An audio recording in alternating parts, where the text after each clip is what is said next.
Chapter 801, Heated Negotiations. However, you overlooked one important aspect. The Sunagakure side tensed up as Hamura and Koharu refused to accept their argument.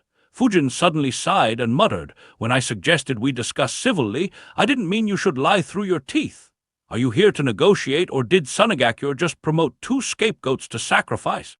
Yura and Arisa frowned as Fujin glanced into their eyes and continued, "I was the one who fought the reanimated fourth Kazekage. We had a nice little chat before I sealed him. He accepted that Sunagakure had allied with Audiobook with the intention of attacking us long before he was killed by Orochimaru. While he was regretful of his decision, it doesn't absolve Sunagakure from their crimes." The Sunagakure ninjas weren't surprised. On the contrary, they expected Konoha to use this point. Arisa cursed in her mind, "Talk civilly, not lying. Asshole, follow what you preach. As if Lord Kazekage would accept that after we were defeated." She quickly replied, "No, that doesn't sound correct. Lord Fourth would never break his word and renege from our alliance despite our difficulties. I believe that Orochimaru might have controlled Lord Fourth and made him say those things." Fujin immediately replied, "That's not the case. By then, Orochimaru was defeated by Lord Third and had escaped like the coward he is.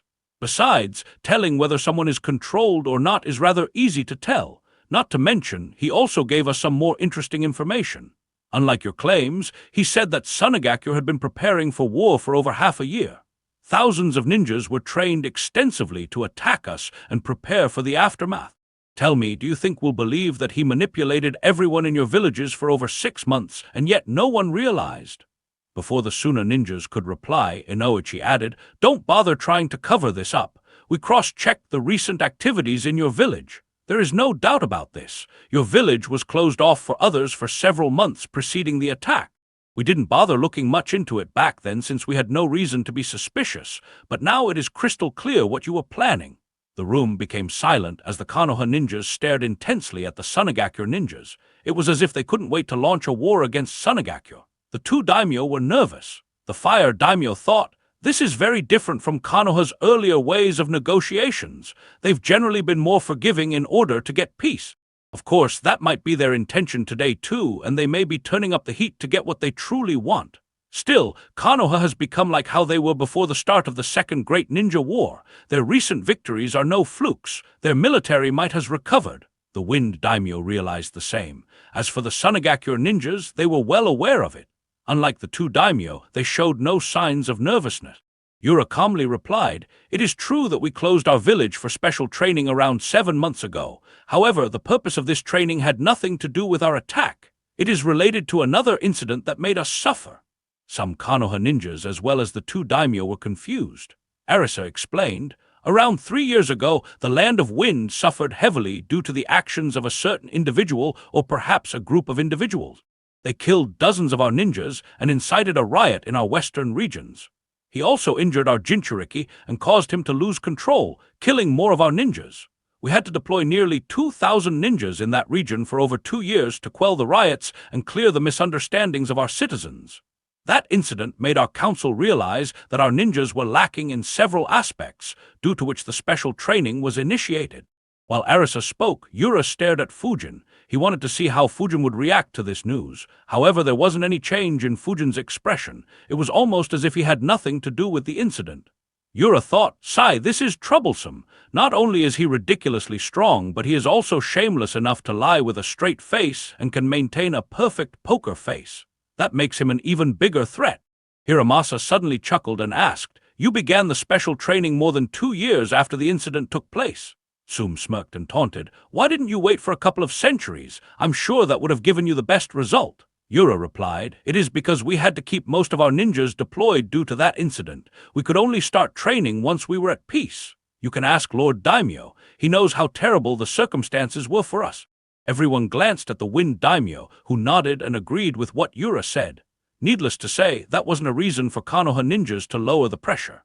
Koharu said, "You couldn't train the ninjas when they were in the western regions and only had to watch over civilians. How convenient that the supposed special training began right before you attacked us." Arisa replied, "I agree, it sounds convenient. Unfortunately, that's what the reality is. Considering how strong Orochimaru is and how many subordinates he has, perhaps he was the one behind that incident and foresaw the events that would occur to ensure that you would suspect us and declare war on us." She paused for a bit before looking at Tsume. You're right, Sunagakure is weakened right now. We're even weaker now than after our loss in the Land of Rivers in the Second Great Ninja War. Perhaps the war in the desert may not go as it did back then. However, if you overlook the actions of your rogue ninja and attack us, Sunagakure will fight to the last ninja. Even if we are wiped out, Konoha would pay a painful price. Arisa's words displayed Sunagakure's resolve. Just as the elders and clan leaders warned Fujin, Sunagakure wasn't Kusagakure. If forced, they were willing to go to war even at the risk of being annihilated. Fujin thought, not bad. They came very prepared. No matter what argument we use, they have an explanation for every point we make. They must have been preparing for this ever since their attack failed miserably, so there is no way to catch them by surprise like I could do in Kusagakure. Threatening with death won't be useful either since these guys already look prepared to die. Oh well, it's not like I'm leading the negotiations. Let me see how these old crooks handle it. The Konoha side ignored Arisa's remark of fighting to the last man. They knew that Sunagakure didn't want war, and only by threatening war could they get a feel of Sunagakure's limits and get the most for Konoha. For several hours, the two sides argued. Konoha tried to pin the blame on Sunagakure, but Sunagakure kept diverting the blame to Orochimaru. They even blamed Konoha for not eliminating Orochimaru and letting him become a rogue ninja. As such, the room kept heating up and eventually reached a point where Konoha, led by the two elders, were threatening outright war. Meanwhile, the Sunagakure team found themselves between a rock and a hard place. If they continued arguing at the same pace, they may really lead their village into a devastating war. On the other hand, backing down even slightly would mean that their village would have to pay a painful price. Yura and Arisa glanced at each other, wondering whether they should bet that Konoha wouldn't want an all-out war or play safe. Luckily for them, the Wind Daimyo intervened timely. If I may! The aggressive glances turned towards him, putting him under a lot of pressure. Thankfully, he was used to it. He said, we seem to be stuck in a deadlock. While there is no doubt that Sunagakure shares the blame for assaulting Konoha, you can't prove that Sunagakure wasn't manipulated by Orochimaru. Of course, they can't prove that the fourth Kazekage was manipulated by Orochimaru because such a thing is impossible to prove and there is no way they can provide any proof. Fujin said, we can see that. What do you propose? The Wind Daimyo replied, I don't want to see the two countries going to war once again. Irrespective of who wins, both sides will suffer. In the end, the only ones who'll win are our enemies. After our war, Kumagakure might launch an assault on the Land of Fire, while Iwagakure gobbles up what is left of the Land of Wind before turning their gaze to Konoha. It would be the start of the Fourth Great Ninja War, and we have seen that no one wins such wars. At the end of a great war, we can only see who is the biggest loser and who lost the least. Hence, I'm proposing a compromise so the talks can proceed. His words gained the attention of both sides. They paid careful attention to his next words, as they could determine how the talks progressed ahead. Nearly all ninjas on both sides hoped he would provide a wise compromise. Chapter 802, The Fourth Great Ninja War. The Wind Daimyo slowly spoke. Since Konoha can't prove that the fourth Kazekage wasn't controlled by Orochimaru, and Sunagakure can't prove that he was, I propose we move forward under the assumption that the fourth Kazekage was indeed controlled by Orochimaru. In return, Sunagakure will accept responsibility for their actions. They'll accept the blame for launching an assault on Konoha even if the fourth Kazekage was controlled. Thoughtful expressions appeared on the faces of ninjas on both sides. The Wind Daimyo's initial words pleased Sunagakure ninjas while upsetting the Konoha ninjas. However, his latter words leveled the field. Both sides quickly calculated the pros and cons of the proposed compromise. A couple of minutes later, Fujin thought, this is rather ingenious. I guess this is to be expected of a daimyo, an ordinary human who deals with the dangerous ninjas on a daily basis. By accepting that Rasa was controlled by Orochimaru, Konoha loses its biggest excuse to launch a war. It alleviates his greatest worry while giving some breathing room to Sunagakure in the negotiation. However, by making Sunagakure accept responsibility, they'll have to pay a painful price to quell Konoha's anger and slowly mend the ties between the two villages. It also allows Konoha to set terms to ensure such an attack doesn't happen again. Of course, any terms will be unreliable, and everything will eventually depend on the actions of the next Kazekage. However, if Gaara becomes the next Kazekage like in the original story, that's not really an issue. A Sunagakure ninja suddenly spoke loudly. This is bullshit. Why should we accept responsibility when this isn't our fault? We are the real victims here. Immediately, a Konoha ninja snorted, "Indeed, this is bullshit. Who'd believe that no one in Sunagakure can tell whether their cage was controlled or not? You should disband your village if you're that weak." "Elder Hamura, I don't think we should accept such an unfair proposal." While the council members on both sides stayed quiet, the other ninjas immediately dismissed the Wind Daimyo's proposal and continued blaming the other side. Ironically, it was all an act. In truth, both sides liked the Wind Daimyo's proposal as it would avoid the result they didn't want the most. However, they couldn't accept it too willingly. If Sunagakure ninjas accepted it quickly, it would display how weak they were to Konoha and could tempt Konoha to actually attack them. Even though Arisa claimed they would fight to the last ninja, it wasn't a future they wanted to experience. On the other hand, Konoha ninjas couldn't accept it quickly either, as it would show their unwillingness to go to war. It would undermine the greatest advantage they possessed to apply pressure on Sunagakure. As things started getting ugly, the leaders on the two sides finally intervened to ease the tensions and accepted Wind Daimyo's proposed compromise. As calmness returned to the room, Yura asked, "What are Konoha's demands to put this matter to rest?" Hamura and Koharu calmly listed all their demands one by one. Their every word made the expression of the Sunagakure ninjas increasingly dark. When the Konoha elders finished listing their demands, the Sunagakure camp was seething in rage. They barely controlled themselves from lashing out, knowing that it would only backfire on them. Clenching his fists, Yura muttered angrily, "Is this a joke?" Hamura replied, "I'm afraid not." Arisa exclaimed, "This is unreasonable. If we agree to these demands, we'd be no different from a vassal state. We may be weakened right now, but don't forget that we are still one of the 5 great villages. There is a limit to how far you can push us." Koharu calmly replied, "Our demands have nothing to do with how strong or weak you are or what your status is. This is about you accepting responsibility for your action. If you can't even accept it, it would show that you aren't serious about negotiating with us. Why should we trust Sunagakure wants to mend ties with us instead of looking for another opportunity to stab us in the back?" While Koharu's point was reasonable, Konoha's demands truly weren't. In order to get what they truly wanted, they started with the harshest conditions possible. Needless to say, they were well aware that Sunagakure wouldn't accept it. Hence, the room heated up again as the two sides argued passionately. This time, neither of the daimyo intervened.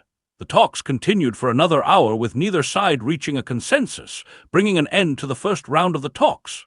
Over the next week, the two sides talked twice more, with a gap of 3 days between each talk to prepare and communicate with their respective villages.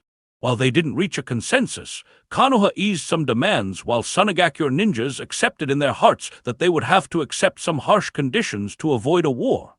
While Sunagakure and Konoha continued their negotiations, the secret talks between Sunagakure, Iwagakure, and Kumagakure continued in the background.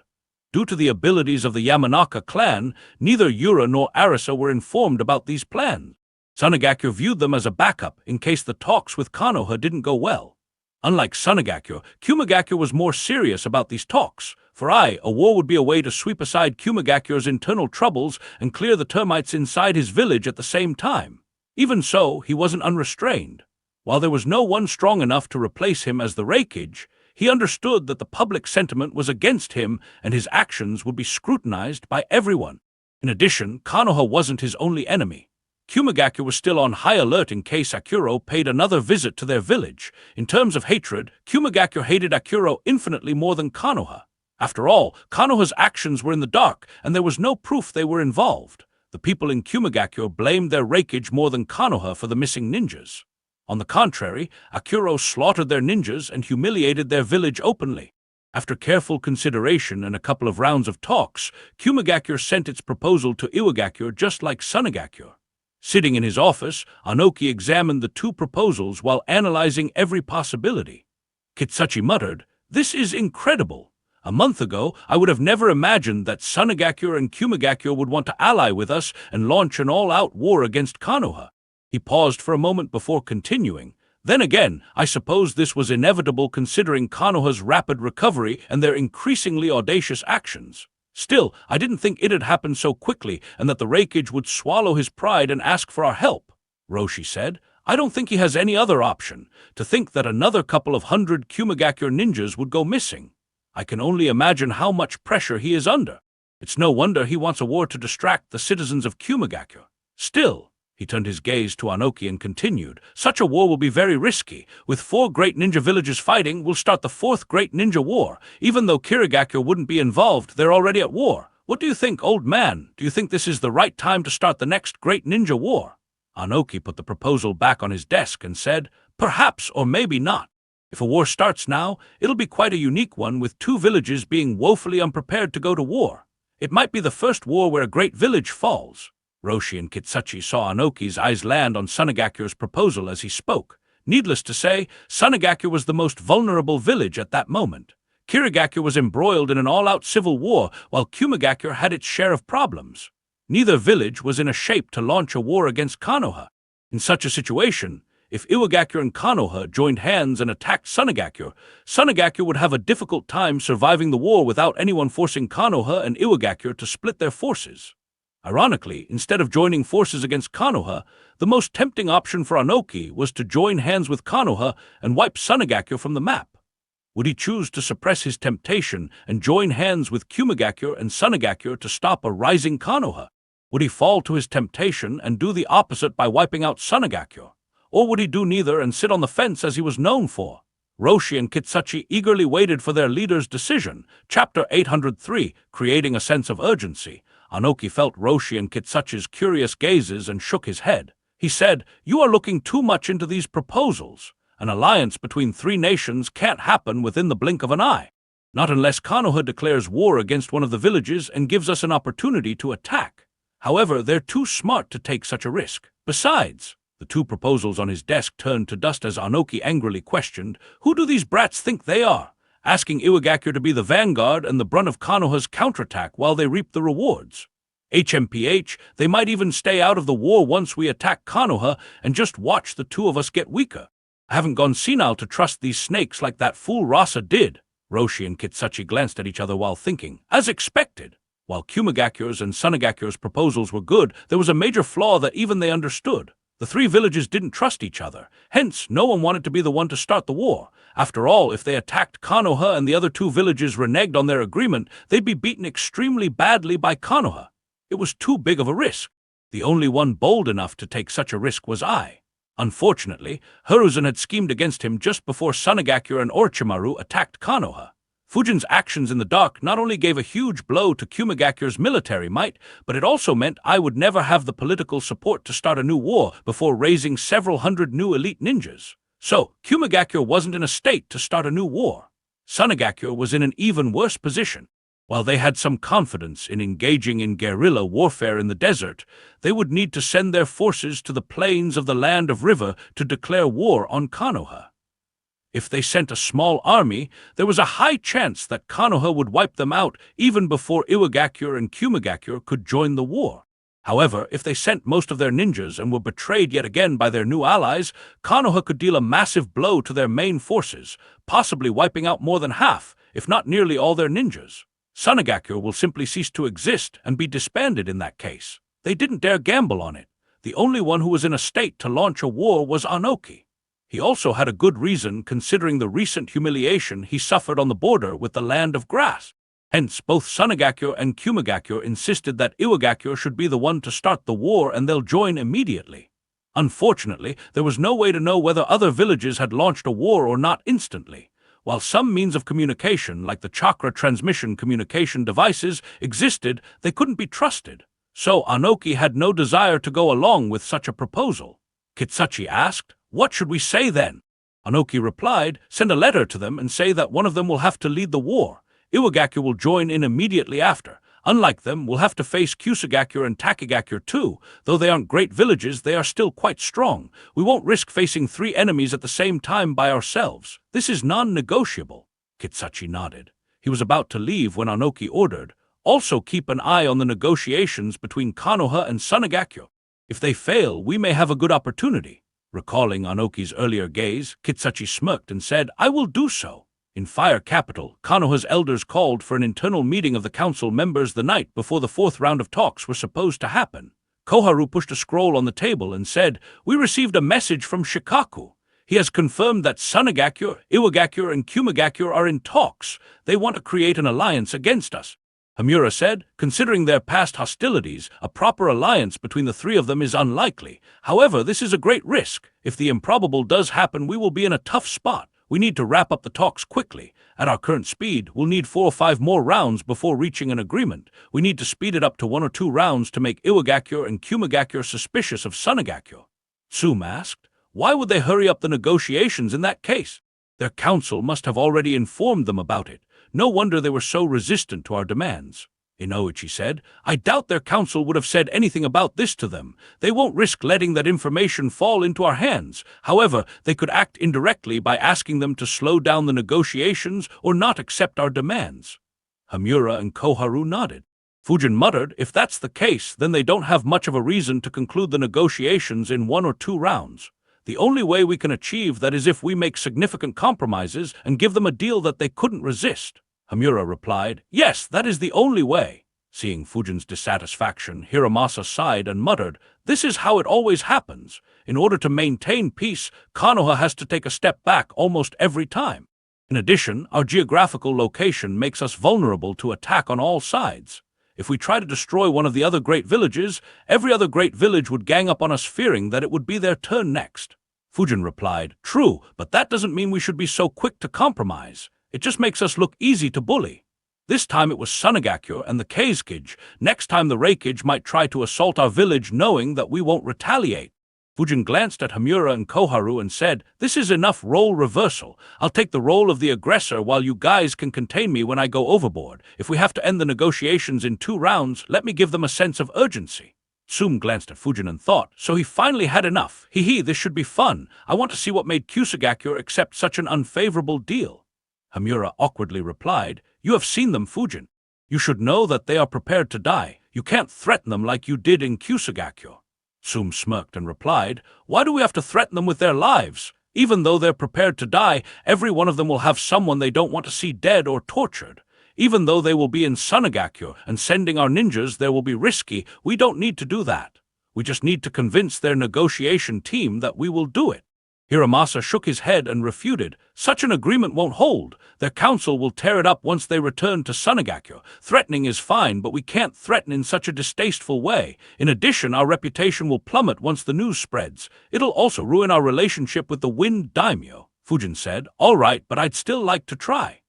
Fujin didn't bother giving an explanation or put forth his ideas, putting others in an awkward position. On one hand, giving Fujin a free hand was risky and could derail the talks entirely. On the other hand, they couldn't just say no considering what he had done in the past couple of months. Finally, Hamura decided, oh well, the reason why we are in such a good place is due to his performance during the assault and how he destroyed Otagakure. Even if he squanders the negotiation, it won't be a big issue for the village as we'll just have to make some more compromises.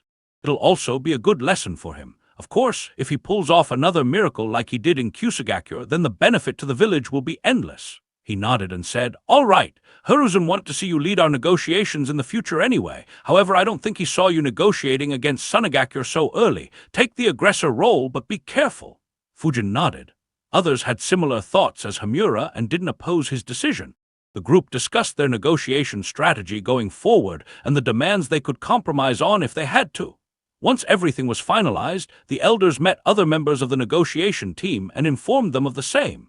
The next morning, the 2 sides met again to begin the 4th round of negotiations, a round that would end in a strange manner. Chapter 804, Fujin's Bizarre Actions. The 2 sides started their negotiations just as they previously did.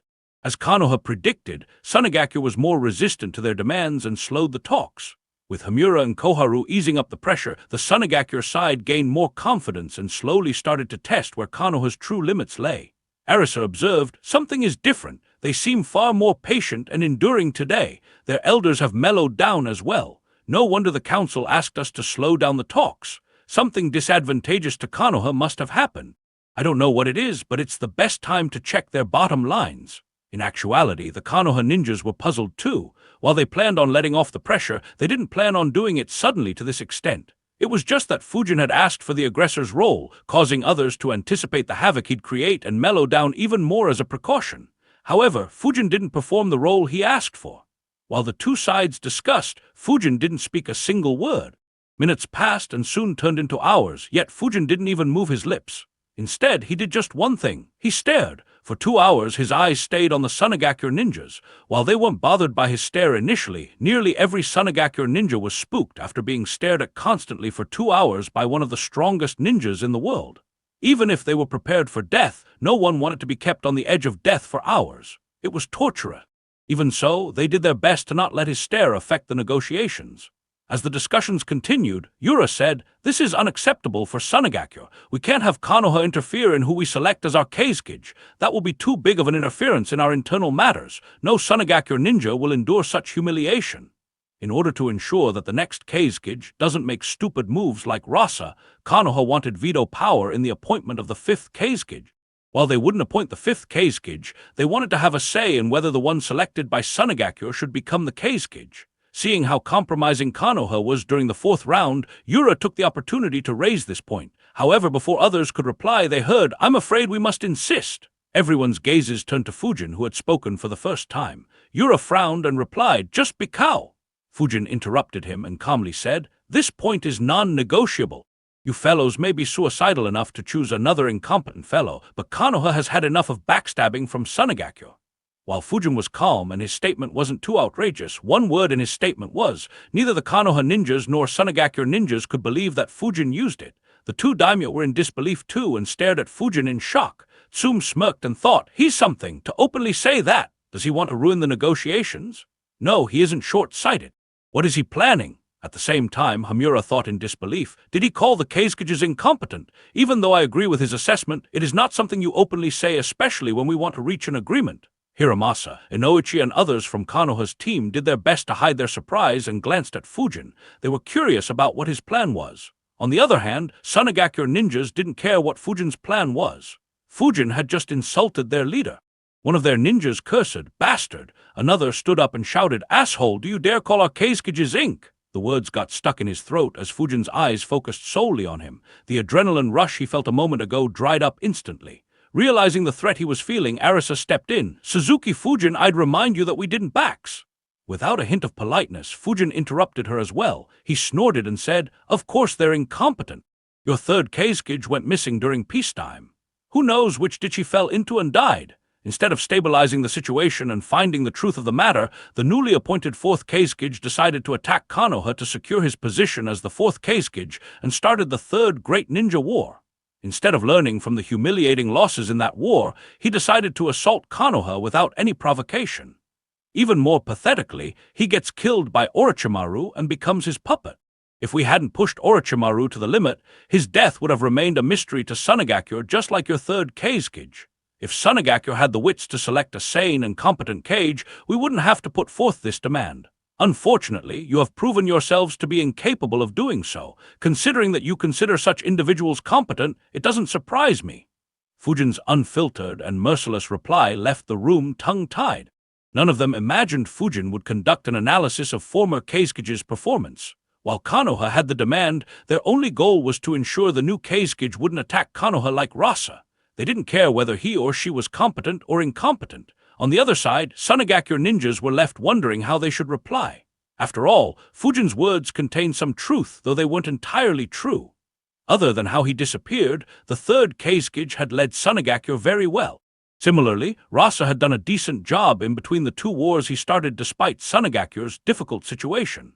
Unfortunately, those three failures cost massive losses to Sunagakure, offsetting any good work they had done, especially in Rasa's case, who also got the only other rank S ninja in Sunagakure of his generation killed and raised a very unstable Jinchuriki. The Sunagakure ninjas realized this as well. However, they could not defend their former leaders. Arisa replied, "It is for us to decide whether or not our Keizukage does a good job. It's none of Konoha's business." Fujin indifferently replied, "It is when you attack us without any reason after they get killed." Yura immediately asked, "Was it truly without a reason? Can you prove that Konoha wasn't behind the assassination of Lord Third? Do you want to say that Konoha had nothing to do with the troubles we faced in the West?" A cold smile appeared on Fujin's face, making both Konoha and Sunagakure ninjas worried. He said, "You should have said this at the start. No matter what trouble Sunagakure faces, you'll blame Konoha without having a shred of evidence. Even if it is due to sheer incompetence or an internal matter, you'll just put all the blame on Konoha and find an excuse to attack us." The fourth Keizuki's actions now make sense, hehe. Koharu looked worriedly at Fujin as she wondered, how exactly are we supposed to control him when he goes to this extent? I knew it. It was a bad idea to give him this role. This boy doesn't understand limits. Hiramasa and Hamura had similar thoughts. In fact, Hamura was worried that Fujin might slaughter the Sunagakure team within that room itself. The only one who was amused was Tsume, who thought, no wonder Shikaku asked us to switch roles. If he played the aggressor from the start, Sunagakure and Konoha would have already met on the battlefield. Still, this is surprising. He should understand the consequences of his actions. How can he recover from this situation? Or does he want to force a war between our two villages and replicate his achievements in the land of rice? Arisa glanced at Yura, her gaze containing some annoyance. His words gave a reason for Konoha to become aggressive once again. Unfortunately, it was too late. She said, "You mees." Once again, the poor lady was interrupted by Fujin, who got up and said, "It's pointless. There is only one side negotiating in good faith. With the way you're acting, we'd negotiate for years without reaching a consensus. The fourth round of talks ends now." Without waiting for anyone's response, he turned around and walked out of the room. The move was so unpredictable that everyone else sat dumbfoundedly in the room. The Konoha ninjas, Sunagakure ninjas, and the two daimyos stared at each other awkwardly, wondering for a moment what they should do. Hiramasa was the first one to gather his wits. He got up and followed Fujin, following which the remaining Konoha ninjas did the same. Yura and Arisa looked at each other, both wondering, what the hell happened? Chapter 805, Authority. What in the fucking hell was that? First, they suddenly mellow down and start compromising on nearly everything. Just when the talks are going smoothly, that bastard just explodes and wrecks everything. Which fucking game are they playing at? Asuna Ninja let out his frustrations after they returned to their hotel. Needless to say, the entire Sunagakure team was confused. The events in their meeting weren't just unusual but downright bizarre. No one had ever seen talks swing this wildly and abruptly before. They couldn't understand what Konoha's plan was. After discussing it for a bit, an old jounin said, "Actually, I was observing the reactions of Konoha ninjas when Fujin had his outburst. They too were caught off guard by his actions, and I don't think any of them were acting. I believe something happened, causing Konoha to soften their stance to reach an agreement with us quickly. However, Fujin may not have been satisfied by the sudden change and lost his cool due to the constant compromises they were making. Considering how he was staring at us before he went ballistic, I'm even more certain that this is the case." Arisa shook her head and said, "Don't underestimate him. He isn't just a brute. If he was truly the one behind our troubles in the West, then he's as good at scheming as he is at fighting. His actions, though bizarre, must serve a purpose that would be very disadvantageous for us." Yura sighed and muttered, "Yes, I didn't think he'd use my words in such a manner." Arisa said, "While there is little doubt that Konoha was involved, we don't have any proof. Trying to use it in negotiations will only hurt us. Let's not mention it from here onwards." Everyone nodded. The old jounin once again spoke. "Actually, there was another odd thing. Do you recall how the Sand Slayer referred to Lord Third's death?" His words made everyone think. Within a matter of seconds, everyone's eyes widened. Another Suna ninja asked, "Do you mean to say he knows what happened to Lord Third?" The old jounin replied, "That could be the case. Otherwise, why would he mention it repeatedly? Of course, it may also be a move to distract us, since we presume that Konoha was behind that incident. He could be trying to divert our hatred towards another great village."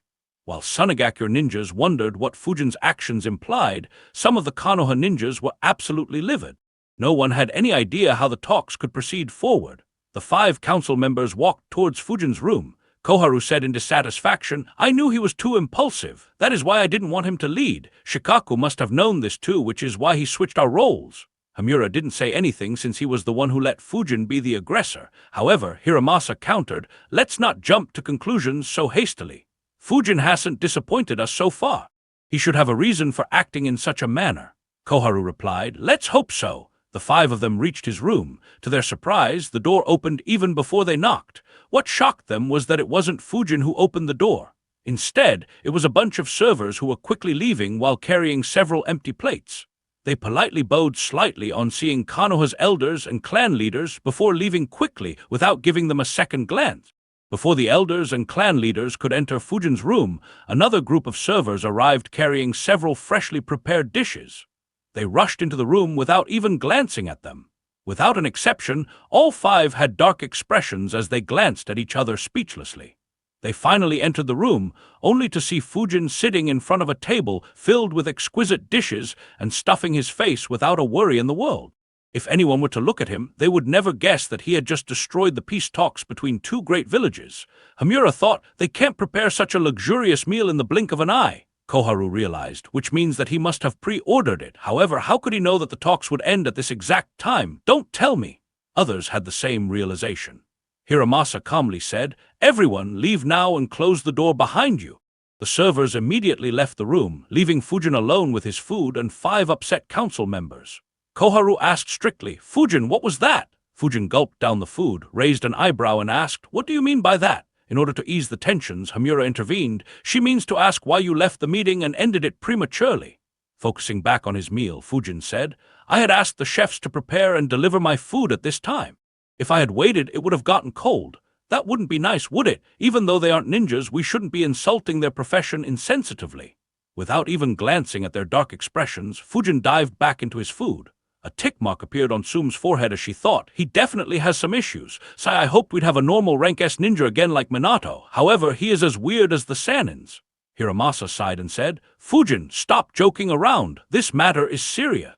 Fujin muttered, "Well, I wasn't joking, but all right. Why are the 5 of you so concerned?" Fujin's unserious reply angered Koharu, who scolded, "How will you salvage the negotiations after what you did?" Fujin finally stopped eating, turned his head towards her and asked in a confused tone, "Isn't that your job? How can I play the role of an aggressor and a mediator at the same time? Those poor fellows may go crazy and kill themselves if I do that. What will you report to Sunagakure in that case?" The 5 council members were left speechless once again. The last part aside, Fujin was technically correct. He couldn't play both roles. However, it was Fujin who shit the bed. They couldn't clean it up after how badly Fujin messed up the negotiations. Stuffing his face once again, Fujin said, "Besides, I won't be joining the next round, so it all depends on you guys anyway." Even before they could figure out what to do, Fujin dropped another piece of shocking information on them. Inoichi asked, "What do you mean you won't join?" Fujin replied, "What's the use? I stared at them for over 2 hours straight. Even some rank S ninjas like Kitsuchi would have backed away. However, these bastards have truly given up on their lives. They don't care if they are killed or tortured. I can't intimidate them inside the meeting room, which makes my presence rather pointless. Anyway, you don't need to worry too much. I waited until the terms reached a stage where they would be acceptable to the Sunagakure side. When you negotiate tomorrow, just force them to accept those terms. No need to compromise any further. After all, we won the war while they lost." Fujin's words puzzled the group. Hamura said, "The next round will happen in 3 days from now." Fujin replied, "Well, I did say I would give them a sense of urgency, didn't I? I'm leaving the city once I'm done with this food." Hiramasa asked seriously, "What are you planning?" A few minutes later, Fujin's room was quiet. Other than the sound of Fujin eating, no other sound could be heard as all the remaining council members were deep in thought.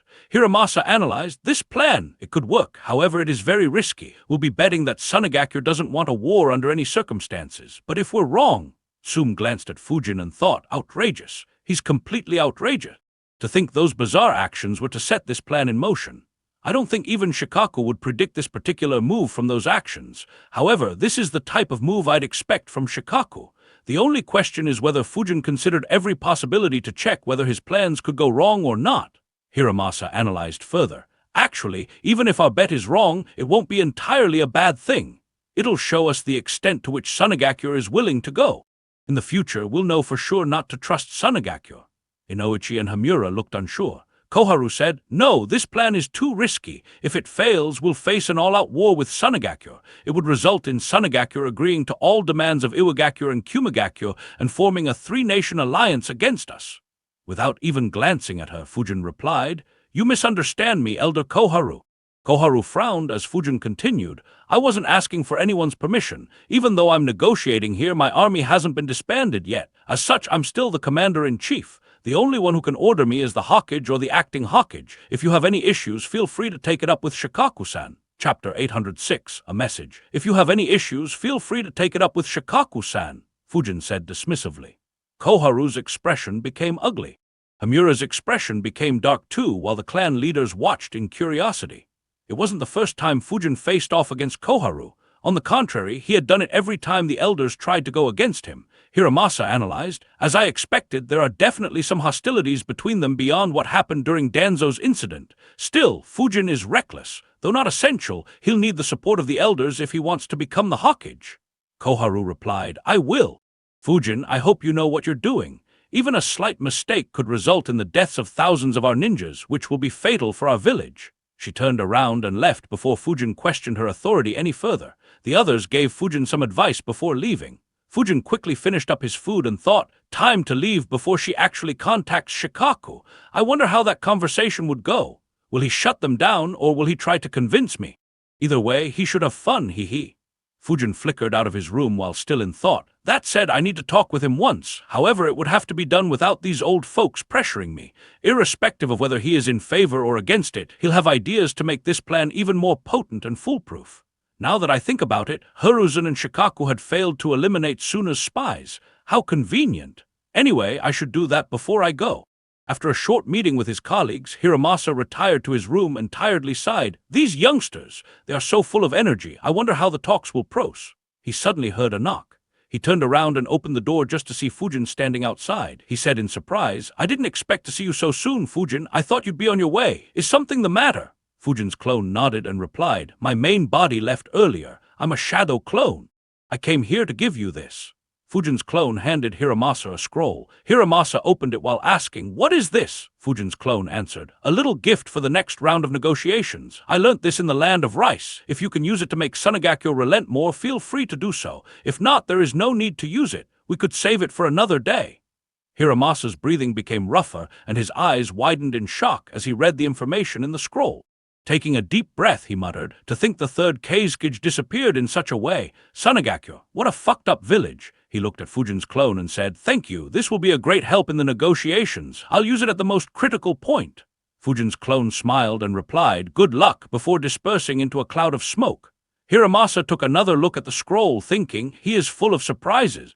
To think he had such a card and didn't use it despite going through 4 boring rounds. I suppose all the anger he displayed earlier was fake too. It is rare to see such control in youngsters. Hanging around those two has undoubtedly had an effect on him. In Sunagakyo, the council met once again. Considering how fragile their situation was, the council meetings had become a daily occasion.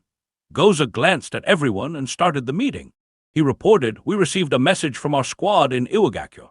The Tsuchikage is still refusing to lead the attack. He is insistent on us or Kumagakyo starting it. Tajiro cursed, That fence-sitter, will he ever take the initiative for once? This is such a good opportunity to keep our hatred aside and target Konoha. Why can't any of his advisors talk some sense into him?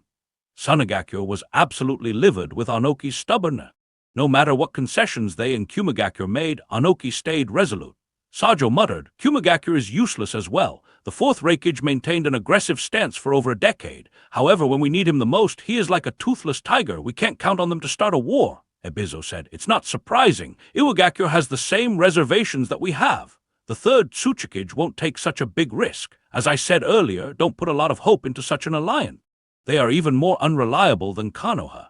Tajiro glanced at the siblings and said, I know this sounds ridiculous, but I want your opinion. What will happen if we take the initiative and lead the attack? Would Iwagakyo and Kumagakyo follow through on their promise, or will they stay back and make a move only after we have been severely weakened? Chiyo suddenly chuckled. She looked at Tajiro and said, You underestimate them too much. I wouldn't be surprised if Anoki forms an alliance with Konoha, destroys our village and annexes half of our country with Konoha taking the other half. Her answer left the council in shock. Ryusa asked in confusion, But why would he do that? Wouldn't Iwagakyo be in greater danger if Konoha has one lesser enemy to face? Ebizo answered, On the contrary, it'll benefit Iwagakyo. For over a decade, Iwagakyo was surrounded by 2 countries that were allies. If we no longer exist, then Konoha will have one lesser enemy to face, but so will Iwagakyo. Considering their geographical location, the only major threat nearby would be Konoha. Though they have plenty of conflicts with Kumagakyo and Kirigakyo, those villages are too far away from Iwagakyo. It'll allow Iwagakyo to focus entirely on Konoha. The pressure on the Sunagakyo council members increased tenfold with this revelation. They hadn't considered that Iwagakyo might have a reason to see their demise too. The danger their village faced suddenly increased exponentially. After a long silence, Goza sighed and muttered, In that case, all our hopes lie with the negotiation team. Ryusa nodded and said, They did a good job yesterday. Konoha should have learnt of our talks with Kumagakyo and Iwagakyo and decided to compromise. However, they were derailed by the Sand Slayer. It's difficult to say what will happen now. A frown appeared on his face. The council wouldn't have even considered taking the lead against Konoha had Fujin not derailed their talks the day before.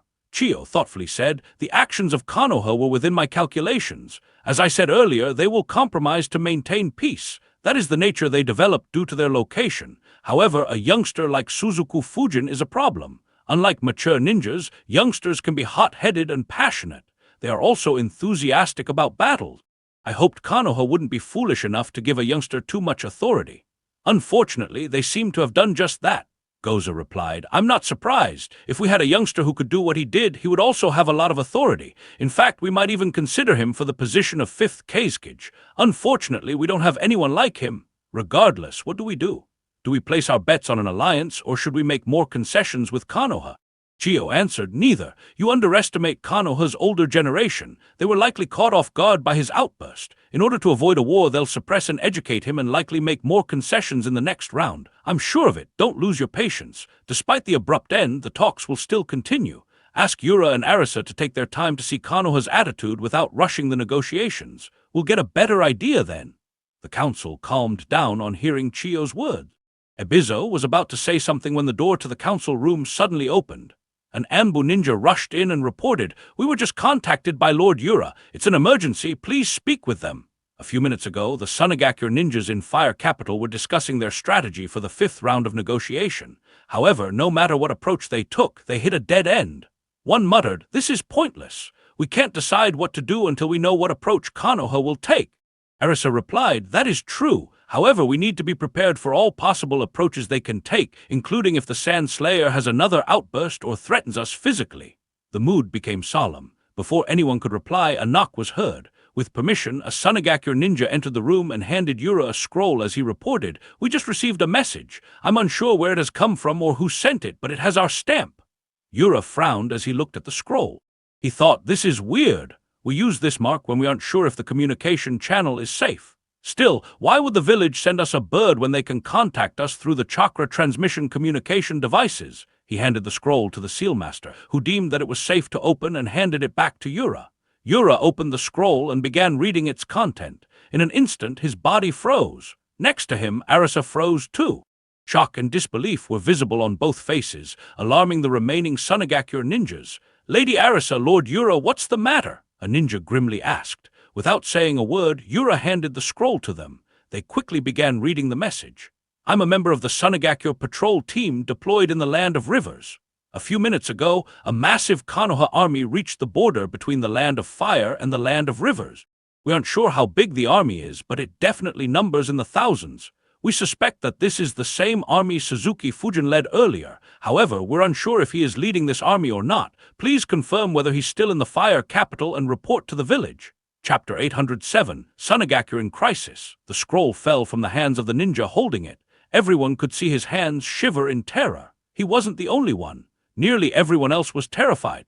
This was the worst-case scenario for Sunagakure. It was the situation they desperately wanted to avoid. This is crazy. Will Konoha really attack us? Shit, has our mission failed? What will happen now? Unless other villages interfere, thousands of our comrades will die. We may also be killed on our way back. However, since when did Konoha become so reckless? It's all that monster's fault. Sunagakure's negotiation team was in complete panic. Arisa suddenly shouted, "Calm down!" Everyone turned their gazes to her. She said, "Don't lose yourself. We still need to confirm how true this information is, and we still need to know Konoha's intention. Perhaps this is another pressure tactic. This move could be just to force us to compromise." She paused and glanced at everyone before calmly saying, "Don't forget how many compromises they were making yesterday. This is definitely a bluff." Before she could complete her words, the door opened once again and another Sunagakure ninja entered hurriedly. He handed Arisa a scroll and reported, "We received the highest priority message from the same source." The room was silenced once again. Arisa opened the scroll while Yura peeked into it. "The Konoha army isn't stopping. They have entered the Land of Rivers and are heading towards the Land of Wind. Please inform the village about this quickly. I will send several messenger birds towards the village, but they'll arrive a couple of hours later as compared to you. The village needs to be notified immediately so that they can react." As they read the message, their pupils dilated and their eyes widened in fear and shock. Their breathing became rougher as well, which worried others even more. Others quickly read the scroll and were terrified even more. Everyone had the same thought. This doesn't look like a bluff. Without wasting any time, they contacted Sunagakure, disturbing their council meeting. As a censor, Sajo took the chakra transmission communication device and talked with Yura. The entire council was stunned to learn that Konoha sent an army toward them. Chiyo frowned and muttered, "Have they gone senile? How could those fools let a youngster dictate their policies?" Ebizo was confused as well. He quickly analyzed before sighing. He muttered, "Konoha's actions have been too confusing. I can't put my finger on what their real intentions are." Ryusa asked, "What now? Is war inevitable?" Tajura muttered hatefully, "Let them come, we'll show them the terror of the desert. At the same time, we need to attack them from elsewhere. Lord Ebizo, how long can our ambush units stall them? Can we delay Konoha's army long enough and cause them enough harm to tempt Iwagakure or Kumagakure into attacking Konoha?" Ebizo's expression was that of a man who had accepted defeat. He shook his head and said, "They can't hold them back for long. As for harming Konoha ninjas, that is very unlikely too." His words shocked most of the council members again. Only a few understood what he was implying. Ryusa asked, "What do you mean they can't? Didn't you oversee the deployment of 3,000 ninjas in the desert? We have over 450 ambush squads in the desert. Why can't they stall them? Didn't we use this tactic successfully in previous wars?" Ebizo sighed and answered, "It's due to the events in the land of rice. Our tactic of ambushing repeatedly with small squads is very effective. However, it depends on the stealth of those small squads. There is no doubt that Orochimaru's bases in the land of rice would be well hidden, and they numbered in the hundreds. Yet, Suzuki Fujin eliminated all his bases in a week without letting any information leak. I'm not sure how he did it and what techniques he or his army used. However, if he can do the same in the desert, he'll slaughter most of our ambush squads. Forget killing twice or thrice their numbers with their suicidal attacks and lowering the enemy's morale. Our ambush squads could be killed without killing even a single Konoha ninja and boost the morale of Konoha's army." Ebizo's analysis was on the mark. The tactic that such small ambush squads used was hiding near the paths that the enemy would take and catching them by surprise. Depending on the situation, they would either kill a few and escape, forcing the enemy to chase them, causing their army to be disoriented, or perform suicidal attacks, killing twice or thrice as many enemies as them and poisoning dozens or even hundreds. While Konoha didn't have any good means to discover every ambush, Fujin did. If he used his space-time sensing technique, every ambush squad was merely free pickings for Fujin. He wouldn't even need an army to eliminate them one by one. If Sunagakure persisted with their tactics, the only result would be a complete annihilation of 3,000 ninjas as Ebizo predicted. The gravity of the situation finally dawned on the council members. They were in a hopeless situation. Goza finally said, "No, it's not hopeless yet. Don't forget Yura and Arisa are still in Fire Capital. They can negotiate with Konoha before the army reaches our borders." Suddenly, Chiyo said, "Calm down, don't fall for what you see. I'm having an odd feeling about this entire ordeal. These actions are unlike Konoha. Even more absurd is that they do this after compromising so much yesterday. It is likely just a power play. If they are serious about attacking us, they need to." The door slammed open, interrupting Chiyo. Another Ambu ninja rushed in and reported, "We received the highest priority message." He handed a scroll to the council, who immediately opened it up and began reading. "Konoha has started preparing an army. According to what I heard, it'll be a 5,000 ninja-strong force. I don't know who the target is, but everyone believes that the Toad Sage Jirya will lead the army. It'll leave Konoha the morning after tomorrow. In addition, Konoha is also preparing a second army. They are more secretive about it, but I believe it'll consist of around 2,000 to 3,000 ninjas. No one knows who'll lead this army, but most speculate it'll be led by Tsunade." Stunned silence appeared in the council room. Everyone was visibly nervous. It was obvious that this was no longer a bluff. Konoha was serious. They quickly began evaluating all their options and analyzing the information. After some time, Goza muttered, "Konoha wouldn't send all 3 armies to us. That will leave them vulnerable to Kumagakure and Iwagakure. I believe they'll keep the larger army in the village to attract attention, while the smaller army secretly reinforces Fujin's army. Considering that it'll be led by Tsunade, it would make sense." However, Ebizo shook his head and said, "They aren't so defenseless. Both Kusagakure and Takagakure hate Iwagakure due to their actions in the recent past. They'll be Konoha's first line of defense against Iwagakure forces. They'll buy Konoha enough time to allow them to have a decisive war against us. Similarly, Yugakure hates Kumagakure for how they tried to take over their mine. They'll stall Kumagakure's forces, granted they aren't strong enough. Konoha will send their smaller army to secretly reinforce Yugakure and stall Kumagakure, while their larger army takes the route secured by Suzuki Fujin's army and assaults our village directly." Ebizo's words made the room even more gloomy. After a few moments of silence, Tajuro said, If we can't ambush them in the desert, our only option will be to put our best defense in the village. Even if they send 8,000 ninjas, we can stop them. However, Suzuki, Fujin, and Jirya are in a different league. Both can turn the tide of the battle single-handedly. Can you defeat the two of them, Lady Chiyo? With Rasa dead, Chiyo was the only rank S ninja in Sunagakure. As such, she was their only hope. However, their hopes came crashing down as Chiyo shook her head. At the end of the day, Chiyo was as old as Hiruzen and her strength waned rapidly.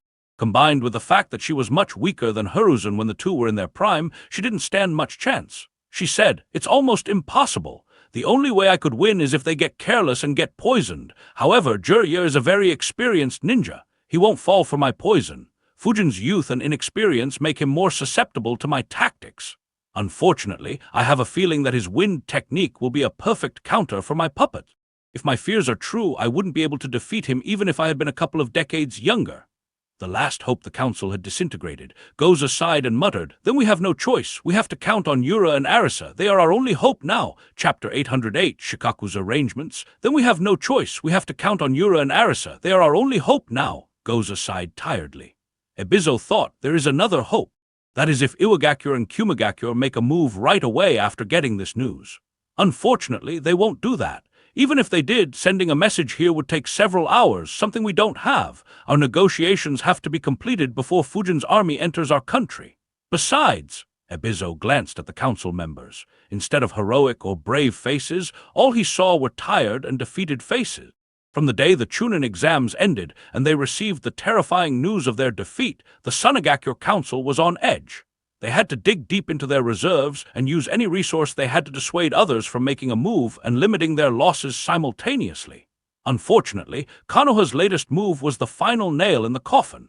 Sunagakure had reached a limit. If they tried any more, they would increase their losses drastically instead of limiting them. The Sunagakure Council lost all will to continue playing games with Konoha and the other villages. Ebizo sighed internally. This was a thorough defeat. In a sense, it is worse than even the previous Great War. We don't have any good candidate for the 5th Kazekage, he said. We should discuss what compromises we're willing to make. Even though Konoha is in a dominant position right now, they'd still make some concessions to maintain good relations with us. The council nodded and began discussing.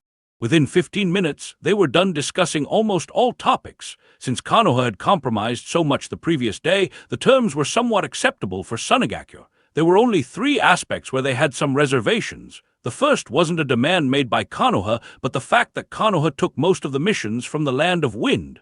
The second was the amount they had to pay to Konoha. And the most important aspect was the selection of the next Kazekage. Tajuro, who had his sights on the seat of the Kazekage, completely opposed it, knowing that Konoha wouldn't support him. On the other hand, the remaining council members weren't so stubborn. Tajuro had been the biggest instigator in clashing with Konoha. He encouraged Rasa on every turn to attack Konoha. As such, none of them wanted to see him in the Kazekage seat. Realizing the conflict, Chiyo said, "You're taking this issue too lightly. It's a pity, but I'll make concessions to their demand for our puppetry techniques. However, we can't take a step back on this issue. If Konoha gets a veto, they could continuously veto all our options and keep us without a Kazekage for years. They could use the absence of a leader in our village to create factions and cause conflicts within the village, weakening us further. This will not only ensure that we never have the strength to attack them again, but will also make it easier for them to attack us in the future. Even if they don't, we won't be any different from a minor village within a few decades." Chiyo diverted their attention from the 5th Kazekage to the hidden danger within Konoha's condition. Their moods became grave. However, they were troubled by the circumstances. Sunagakure had no option but to accept Konoha's demand. Goza asked, "What if they refuse to drop this demand?" Chiyo said, "Then we'll have to alter the demand. Instead of giving them the sole veto, we'll follow their decision only if the Wind Daimyo has an issue with our candidate as well. Even though he is friendly with Konoha for now, he knows he can't let Sunagakure be too weak. In such a case, he won't side with Konoha even if we don't pressure him. However, only resort to this if they're adamant, since it is still a hidden danger for our village." The council thought for a bit and agreed. Ryusa said, "That's a good idea. Konoha wouldn't refuse it as it would worsen their relationship with the Wind Daimyo. I still think we should refuse this condition entirely. Lady Chiyo's fears are accurate," Tajuro interjected. Unfortunately, he still got no support from the council. After finalizing their discussion, Sajo immediately conveyed their decision to Yura, who informed Sunagakure's negotiation team. After a small discussion to prepare themselves, the team immediately left their hotel to meet the Wind Daimyo, informed him about Konoha's movements, and asked him to talk with the Fire Daimyo and Konoha ninjas to start the next round of negotiations immediately. Just like the Sunagakure side, the Konoha side had been preparing too due to the recent changes. When they finally received the Fire Daimyo's message, Tsume chuckled. They finally feel the urgency. Should we waste some time and reply after an hour or two? Koharu's expression was dark. While others weren't exactly on board with Fujin's plan, she was the one who opposed it the most. She immediately asked Shikaku to stop Fujin's plan. However, after talking with Fujin, Shikaku did the exact opposite and permitted Fujin to move. Of course, Fujin was marching with his army long before Shikaku permitted him. Hamura sighed. I'm afraid Fujin might attack the land of wind by then. Let's go, but walk slowly and in a relaxed manner. Also, inform Shikaku that they have come to the negotiating table. In Konoha, Shikaku sighed in relief and muttered, they finally decided to relent. Sitting across from him, Eagle chuckled and said, Did you doubt it after you went to such lengths to put up a performance? Shikaku slumped tiredly on his desk and complained, What else could I do? That boy will work me to death someday. Do you even know how shocked I was when I learnt that he marched that army without even asking anyone? Even the legendary Sanins, for all their quirks, never did that during the previous war. Smirking behind his mask, Eagle said, Well, you were the one who supported my father's decision to make him the commander-in-chief. Shikaku could only curse in his heart. It was supposed to be a simple training exercise with some attacks against Otagakure. How could I guess that Kusagakure would suddenly accept the most unreasonable deal and start this bizarre chain of events? Eagle said, Regardless, Fujin has proved himself to be an excellent commander and tactician. I didn't think he'd transition from solo and squad missions to leading armies so smoothly. Shikaku agreed. Yes, but this was rather expected. It would have been surprising if he couldn't. Eagle agreed. Yes, but I'm talking of this particular move. To use the fact that there are no Iwagakure and Kumagakure spies in Konoha, while Sunagakure still has some spies here. This move threatened Sunagakure without alarming Iwagakure or Kumagakure, ensuring that they wouldn't make any moves and make Sunagakure feel lonely. When Shikaku contacted Fujin, instead of backing down, Fujin asked Shikaku to prepare an army in the village. When Hiruzen took advantage of the opportunity Fujin provided, he eliminated Iwagakure and Kumagakure's spy networks. Sunagakure's spy network was spared because they had no reason to investigate, and thus they avoided the trap. However, Sunagakure's spies became an asset for Fujin as he wanted to send a message through them. His tactics succeeded with ease as Shikaku agreed with his plans and began preparing an army as if Konoha planned to invade a great village. In order to appear more convincing, Shikaku also prepared a second army a bit more discreetly. With his modifications to Fujin's plan, Sunagakure was put in a position where they didn't dare to take any risks. And since there weren't any Iwagakure and Kumagakure spies, those villages weren't aware of the pressure bearing down on Sunagakure, and hence couldn't take advantage of the same. Since Sunagakure wasn't aware of it, they'd think that neither Iwagakure nor Kumagakure were serious about allying, forcing them to be even closer to Konoha in the future. So, while Konoha was actually preparing two armies, Shikaku had no intention of sending them out of Konoha. Despite the work he did, it was just a bluff. Even if Sunagakure refused to compromise, he didn't plan on sending the two armies to reinforce Fujin. Instead, he just asked Fujin to do something along the lines of what he had done in the Land of Lightning and the Land of Rice. Fujin would be allowed to target the ambush squads and eliminate several hundred or possibly up to a couple of thousand ninjas. Konoha would then claim that as a fitting punishment for Sunagakure's cowardly attack and close the matter. While there were some dangers, Shikaku was confident about his plan. He knew Sunagakure wouldn't dare to leave the desert and confront Fujin's army head-on. Similarly, Iwagakure and Kumagakure wouldn't act if only 3,000 Konoha ninjas were deployed in the Land of Wind. Combined with the minor villages, Konoha had more than enough forces to deter the two villages from making a move. Of course, it was still risky. Shikaku would have to work a lot in order to maintain the delicate balance, and all this was due to Fujin deciding to implement such a bold and risky move. So, Shikaku had another reason to curse Fujin for the needless work he kept piling on Shikaku's head. Luckily, things had happened as he and Fujin anticipated. Shikaku replied, Yeah, it is. Anyway, inform him that Sunagakure has started negotiating and ask him not to enter the Land of Wind. Tell that to Renjiro and the other generals too. Who knows how he'll spin my orders if we don't. Chapter 809, The Best Actor. Eagle chuckled seeing how worried Shikaku was and flickered away. Not wanting to entertain any more unconventional ideas Fujin might get and want to implement with his permission, Shikaku didn't bother communicating with Fujin by himself. He no longer wanted to discuss anything about this matter with Fujin. Alone in his office, Shikaku thought, his performance against Sunagakure and Otagakure forces and his recent achievements as a commander have caused people to overlook that his real expertise is in hunting down isolated squads. Sunagakure's terrifying ambush squads will be easy pickings for him. I can't even imagine what that boy would do if I didn't send explicit orders to stop and not do anything. I still have to deal with this Kumagakure mess.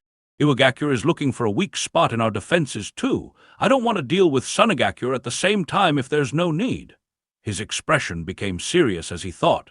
Even though our forces have recovered to a great extent, there is no need to start the fourth great ninja war just yet. Now is not the time for a war. Instead, it's time to take Konoha's military might to the next level. As long as we can maintain peace for another 5-6 years, we can raise a new batch of elites from the ninjas who graduated in the last 8 years. If we raise around 1,500 new elite ninjas, it'll be a game changer for Konoha. Not to mention, this time will be sufficient for Fujin to mature completely. Along with any new geniuses that would appear in this time, we could become as strong as we were before the start of the Second Great Ninja War. That said, Shikaku sighed tired yet again. It was a lot of work. He thought, luckily, this isn't my work. Lord Third and Lady Tsunade can focus on it. Maybe Fujin will play a role too, since the orphans in his compound will be a part of this next generation of elite ninjas. Regardless, I'll have nothing to do with it. While Fujin marched towards the land of wind, Shikaku contemplated the future, and the two negotiation teams quickly worked on finalizing the terms. Two individuals met on the outskirts of Tanzaku town. One of them extended her palms towards the other's arms and emitted a green light. Suddenly, both individuals retreated as several shurikens landed between them. They turned their heads to see Amachi on a branch. Orochimaru's expression became grave. He asked, "What is the meaning of this? Coming here and betraying me, Tsunade?" With a crazed expression, he continued, "What led you to such a decision, Tsunade, to try and kill me?" With Kabuto dead, Amachi, Orochimaru's next best medical ninja, accompanied him. Orochimaru had met with Tsunade a week ago. Their meeting was quite similar to what had happened in the original story. While Orochimaru was undoubtedly in a worse condition and under great stress, he did well to hide it and used Tsunade's hemophobia to ensure that she wouldn't make a move against him. Naruto's battle with her was a bit different due to Naruto learning supercharged wind jutsus. Unfortunately, it made no difference against a monster like Tsunade. Coming back to the present, Orochimaru looked at Tsunade's conflicted expression and said, "Tsunade, I really did intend to bring them back to life." Cutting him off, Tsunade muttered, "It's merely the Edo Tensei jutsu. Do you think I can't learn the jutsu that my granduncle created? However, that's not the way the two of them would accept to be revived." Edo Tensei needed a sacrifice to be used, and in order to sustain it over a long time, even more sacrifices would be required. With their morals, neither Dan nor Nawaki would accept living in such a manner. As much as Tsunade wanted to see them, she wouldn't insult their memories and wishes in such a manner. She glanced at Orochimaru and said, "I had higher expectations from you, Orochimaru. After all these years, all you can do is just copy that forbidden technique. No wonder you are in such a state. You've fallen too much." Memories of being forced to escape from Konoha, the land of rice and the land of hot water surfaced in Orochimaru's mind upon hearing Tsunade's insult. The last month had been extremely rough on him. His expression hardened as he said, "The negotiations have failed. Too bad. Now I'll just—" Once again he was cut off by Tsunade, who calmly said, "Since your subordinate saved you from dying easily and painlessly, I'll have to do it the hard way." The next moment, Tsunade disappeared and appeared above Orochimaru. Both Orochimaru and Amachi retreated as Tsunade changed the terrain in the blink of an eye. She glanced at Orochimaru and said, "Come on, Orochimaru, let me see how well you can fight in your current condition." Orochimaru chuckled and said, "Come to think of it, we haven't fought before, have we?" Tsunade replied, "Indeed." Amachi asked, "Are you planning on fighting her today?" Orochimaru ignored his question and advised, "Don't be careless. If she hits you, it's over." Amachi chuckled and replied, "It'll be interesting to see how this body holds up against one of 3 legendary ninjas." To Tsunade's surprise, Amachi's body started transforming. Green scales appeared on his skin as he transformed from a shady-looking human into something similar to a fishman. With a maniacal grin, he arrogantly said, "This is the Kaima form I developed. Even a Sannin can't damage me in this state." Tsunade muttered, "Makes sense that you are his subordinate." You're even weirder than him. Regardless, Tsunede's figure disappeared as she rapidly moved towards Amachi. Amachi suddenly spread his arms and the scales on his body began moving. Scale Senbon Jutsu, dozens of sharp scales flew out at high speeds towards Tsunade. Due to their numbers, it wouldn't be easy for a normal ninja to dodge it easily. However, he wasn't facing a normal ninja, and compared to Kabuto, Amachi's strength was lacking by a huge margin. Tsunade dodged them easily as she continued moving forward. Amachi grabbed a scalpel and said, "Impressive, as expected of one of the Sanins, however, this is it." He swung his scalpel towards Tsunade, who muttered, "Too slow." Her fist moved towards Amachi's head. However, before she could reach him, Amachi changed the direction of his scalpel and sliced his left palm. Blood spurted from the cut and sprayed on unsuspecting Tsunade, who immediately froze. An evil grin appeared on Amachi's face as Tsunade shivered and fell to the ground.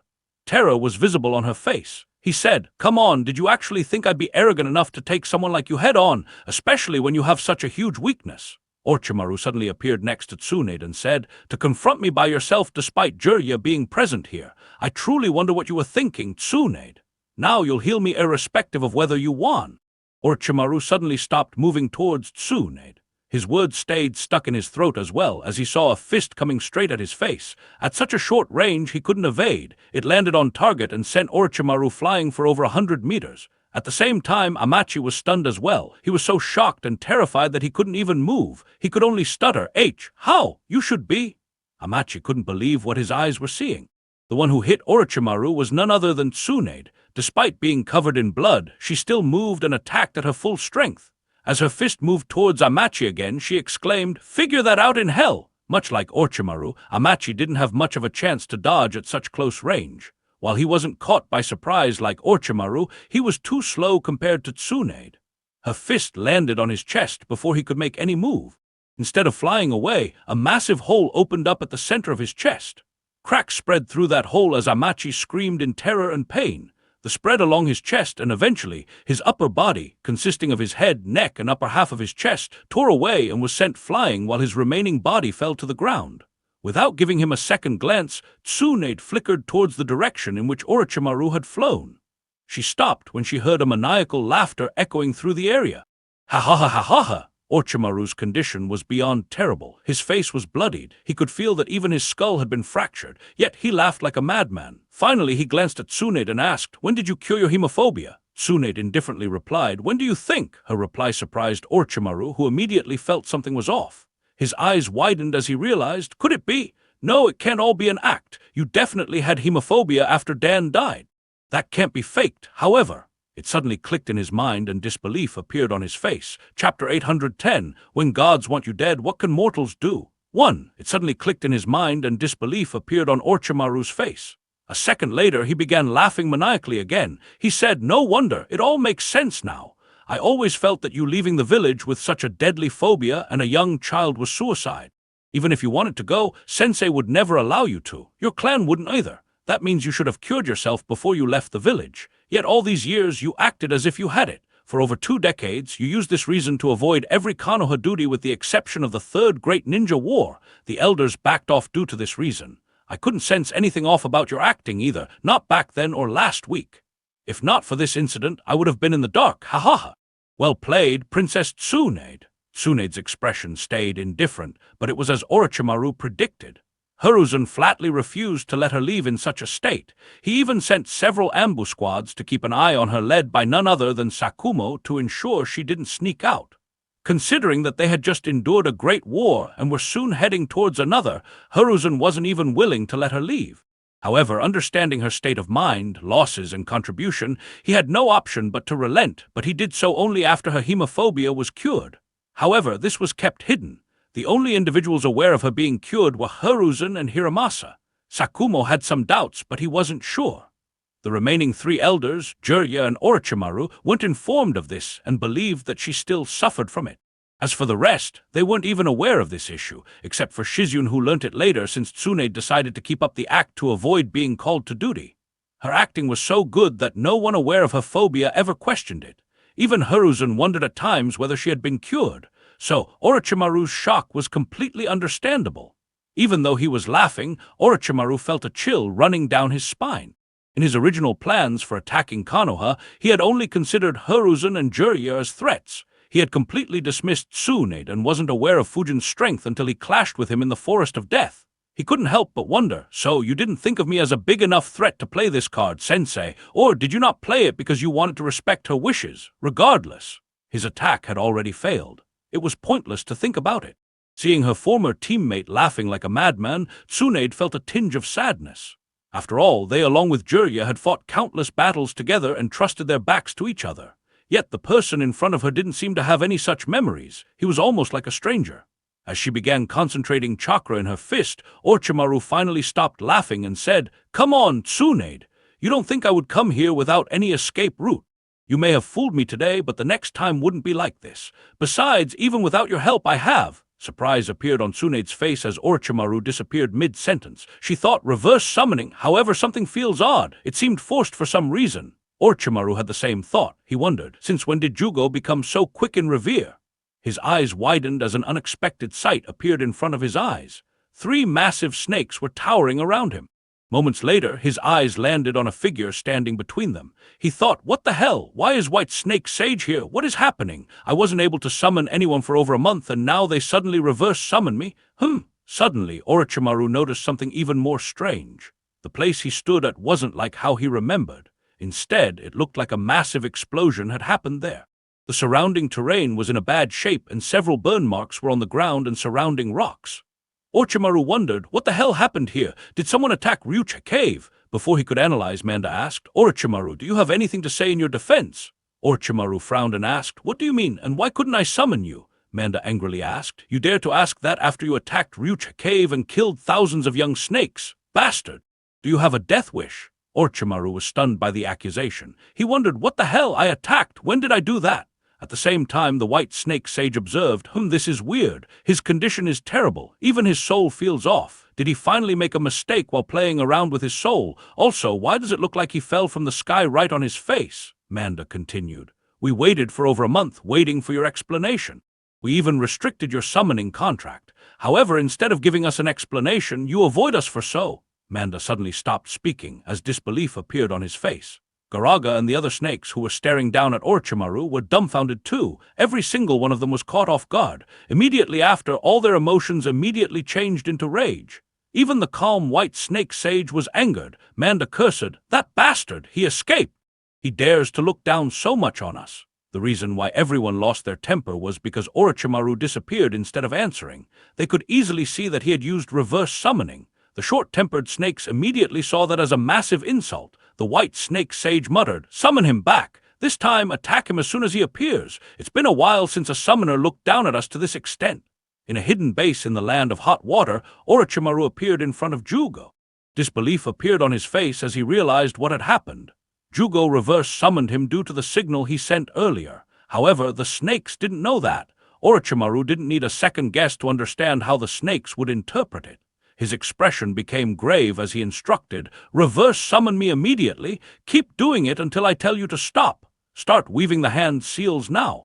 Jugo was confused, but seeing how serious Orochimaru was, he didn't hesitate and started weaving hand seals. Moments later, Orochimaru disappeared from the base and appeared in the Ryucha Cave, right at the place where Manda and Garaga were attacking. He cursed internally, shit! What the hell happened during my attack on Konoha? How was Ryucha Cave impacted? I should have looked deeper into this issue. Unfortunately, I didn't have the time due to being hunted non-stop. Not to mention my condition. He immediately flickered. Unfortunately, there wasn't much space to dodge. Garaga's tail appeared right in front of his body. Moments before he could be hit, Orochimaru disappeared from Ryucha Cave and appeared in his base. He immediately instructed, continue doing it. At the same time, he thought, shit, I need to find a way to pacify those bloodthirsty snakes. If I can't, then I will have to terminate our contract somehow before they kill me. The danger Orochimaru felt was even greater than when Hiruzen cut off a part of his soul or Fujin went at him intending to kill. After all, neither Hiruzen nor Fujin could summon him and continue attacking till he died. Had he been at full strength, he would have had the confidence to survive and negotiate with the snakes. Unfortunately, he wasn't. The main reason why he hadn't looked deeply into why he couldn't summon snakes was because he didn't want them to see his terrible state. Unfortunately, luck wasn't in Orochimaru's favor. Not only did he have to confront them when he hadn't healed from the injuries inflicted by Hiruzen, he had to do it right after taking a full power punch from Tsune to his face. Over the years, Orochimaru had been in desperate situations several times. However, nothing came close to the danger he was feeling at that moment. While Orochimaru was facing a rare life-threatening situation, Sanagaku was extremely tense as well. The talks hadn't concluded yet, but Fujin's army reached the border of the Land of Wind. The entire council was on edge. Fortunately, they finally received good news. Sajo sighed in relief and muttered, "They have stopped marching and have stationed themselves at the borders. It looks like he won't cross the border until the talks are concluded." The others in the council were relieved as well. Only Chiyo and Ebizo thought, "As I suspected. This is a bluff too. It's just that we can't afford to call their bluff." How unfortunate.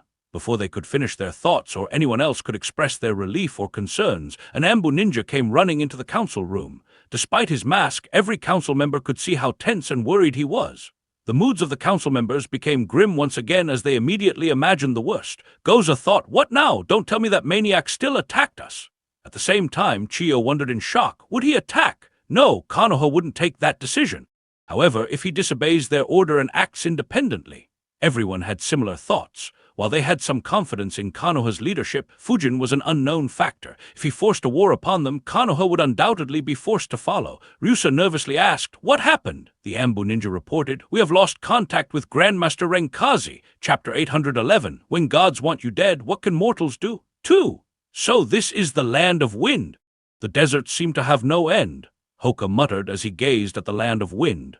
Fujin asked, "Is it your first time here?" Hoka nodded. "Yeah, I visited the Land of Rivers a few times for missions, but never the Land of Wind. What about you?" Fujin casually replied, "A few times. It is pretty much the same throughout the country." Hoka turned his gaze back to the desert and muttered, "Irrespective of how magnificent the deserts look, I didn't expect Sanagaku to be such a disappointment. They didn't even send an army to confront us. Instead, I only spotted 3 patrol squads who are cowering in fear." Renjiro replied, "Don't judge a book by its cover. If they face us in battle, they'll obviously lose. The true terror of Sanagaku appears when someone invades this desert. We had tried it during the Second Great Ninja War, but our losses became too high to sustain the campaign. In the end, we had to retreat." Konomi, who was standing nearby, heard him and thought, "Sure, their ambush units are deadly. However, considering what he did against Otagaku, will these ambush squads stand any chance against us? Even though we can't use the exact tactic, I won't be surprised if Fujin comes up with something new and equally crazy. It's a shame Commander ordered us not to attack. Otherwise, the infamy of Sanagaku's deadly ambush units could have ended soon." Illumi curiously asked, "What do we do now?" Fujin answered, "What can we do? The talks should be nearing the conclusion by now. Just have the army pretend to set up a camp until we are recalled." "Orochimaru, you can't escape this time," Manda shouted as he bit down at Orochimaru. As he said, Orochimaru didn't have any route to escape, so he didn't bother doing so and instead jumped into Manda's mouth, confusing him. Manda quickly clamped his mouth but failed to harm Orochimaru with his deadly teeth. "You oaf! Spit him out! He's wasting time inside your mouth!" Garaga yelled as Manda failed to kill or harm Orochimaru. Of course, Manda had no reason to follow a fellow snake's command. Instead of spitting, he tried to swallow Orochimaru entirely. However, before he could do so, Orochimaru disappeared from his mouth. "He disappeared! It's your fault!" Garaga hissed angrily. They had summoned Orochimaru 8 times continuously and had realized that his injuries were extremely severe and he was nowhere near his full strength. Yet Orochimaru always found a way to slip away. No matter what tactic they used, they couldn't harm him before he disappeared, causing the snakes to be very frustrated and even more humiliated. Manda hissed back, "What did you call them?" "Calm down, both of you." The 2 gigantic snakes froze as the white snake sage roared angrily. He said, "Neither of you can harm him. This time I'll make a move myself." While the snakes were angry, Jugo and other subordinates of Orochimaru were worried. Though no new wounds opened up on his body, they could sense that Orochimaru was extremely exhausted. Orochimaru didn't pay any attention to them. His mind was completely occupied by the strange yet deadly battle. He grimly thought, "There is no way to pacify them. My only hope is to sever this contract. However, it'll be tough, especially in my condition. If I fail, I'll die. Though I can still revive through the curse seals, it'll be difficult. The few I had taught the method to revive me are already dead. I'm running out of loyal, competent subordinates. Even if I somehow revive, my strength will drop too much. No, I can't give up just yet. Dying now will disrupt my plans too much." "What do you mean you can't contact Grandmaster Renkazi?" Goza questioned in disbelief. Sanagaku didn't have many Fuinjutsu grandmasters.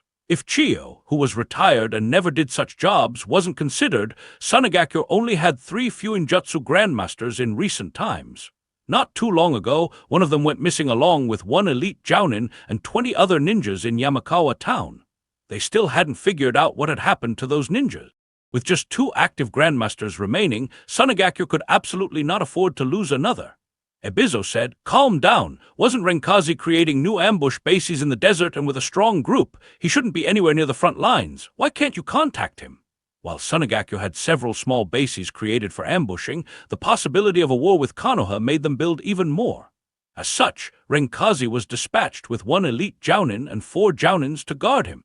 Considering that the bases were being created deeper in their territory and they had been moving constantly, it was highly unlikely for Konoha or other enemy villages to target him. The others realized the same and calmed down.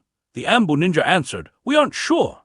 He was done creating the bases and was resting in Aramachi town. He was supposed to return to the village, but a huge sandstorm appeared due to which he decided to stay there for a couple of days.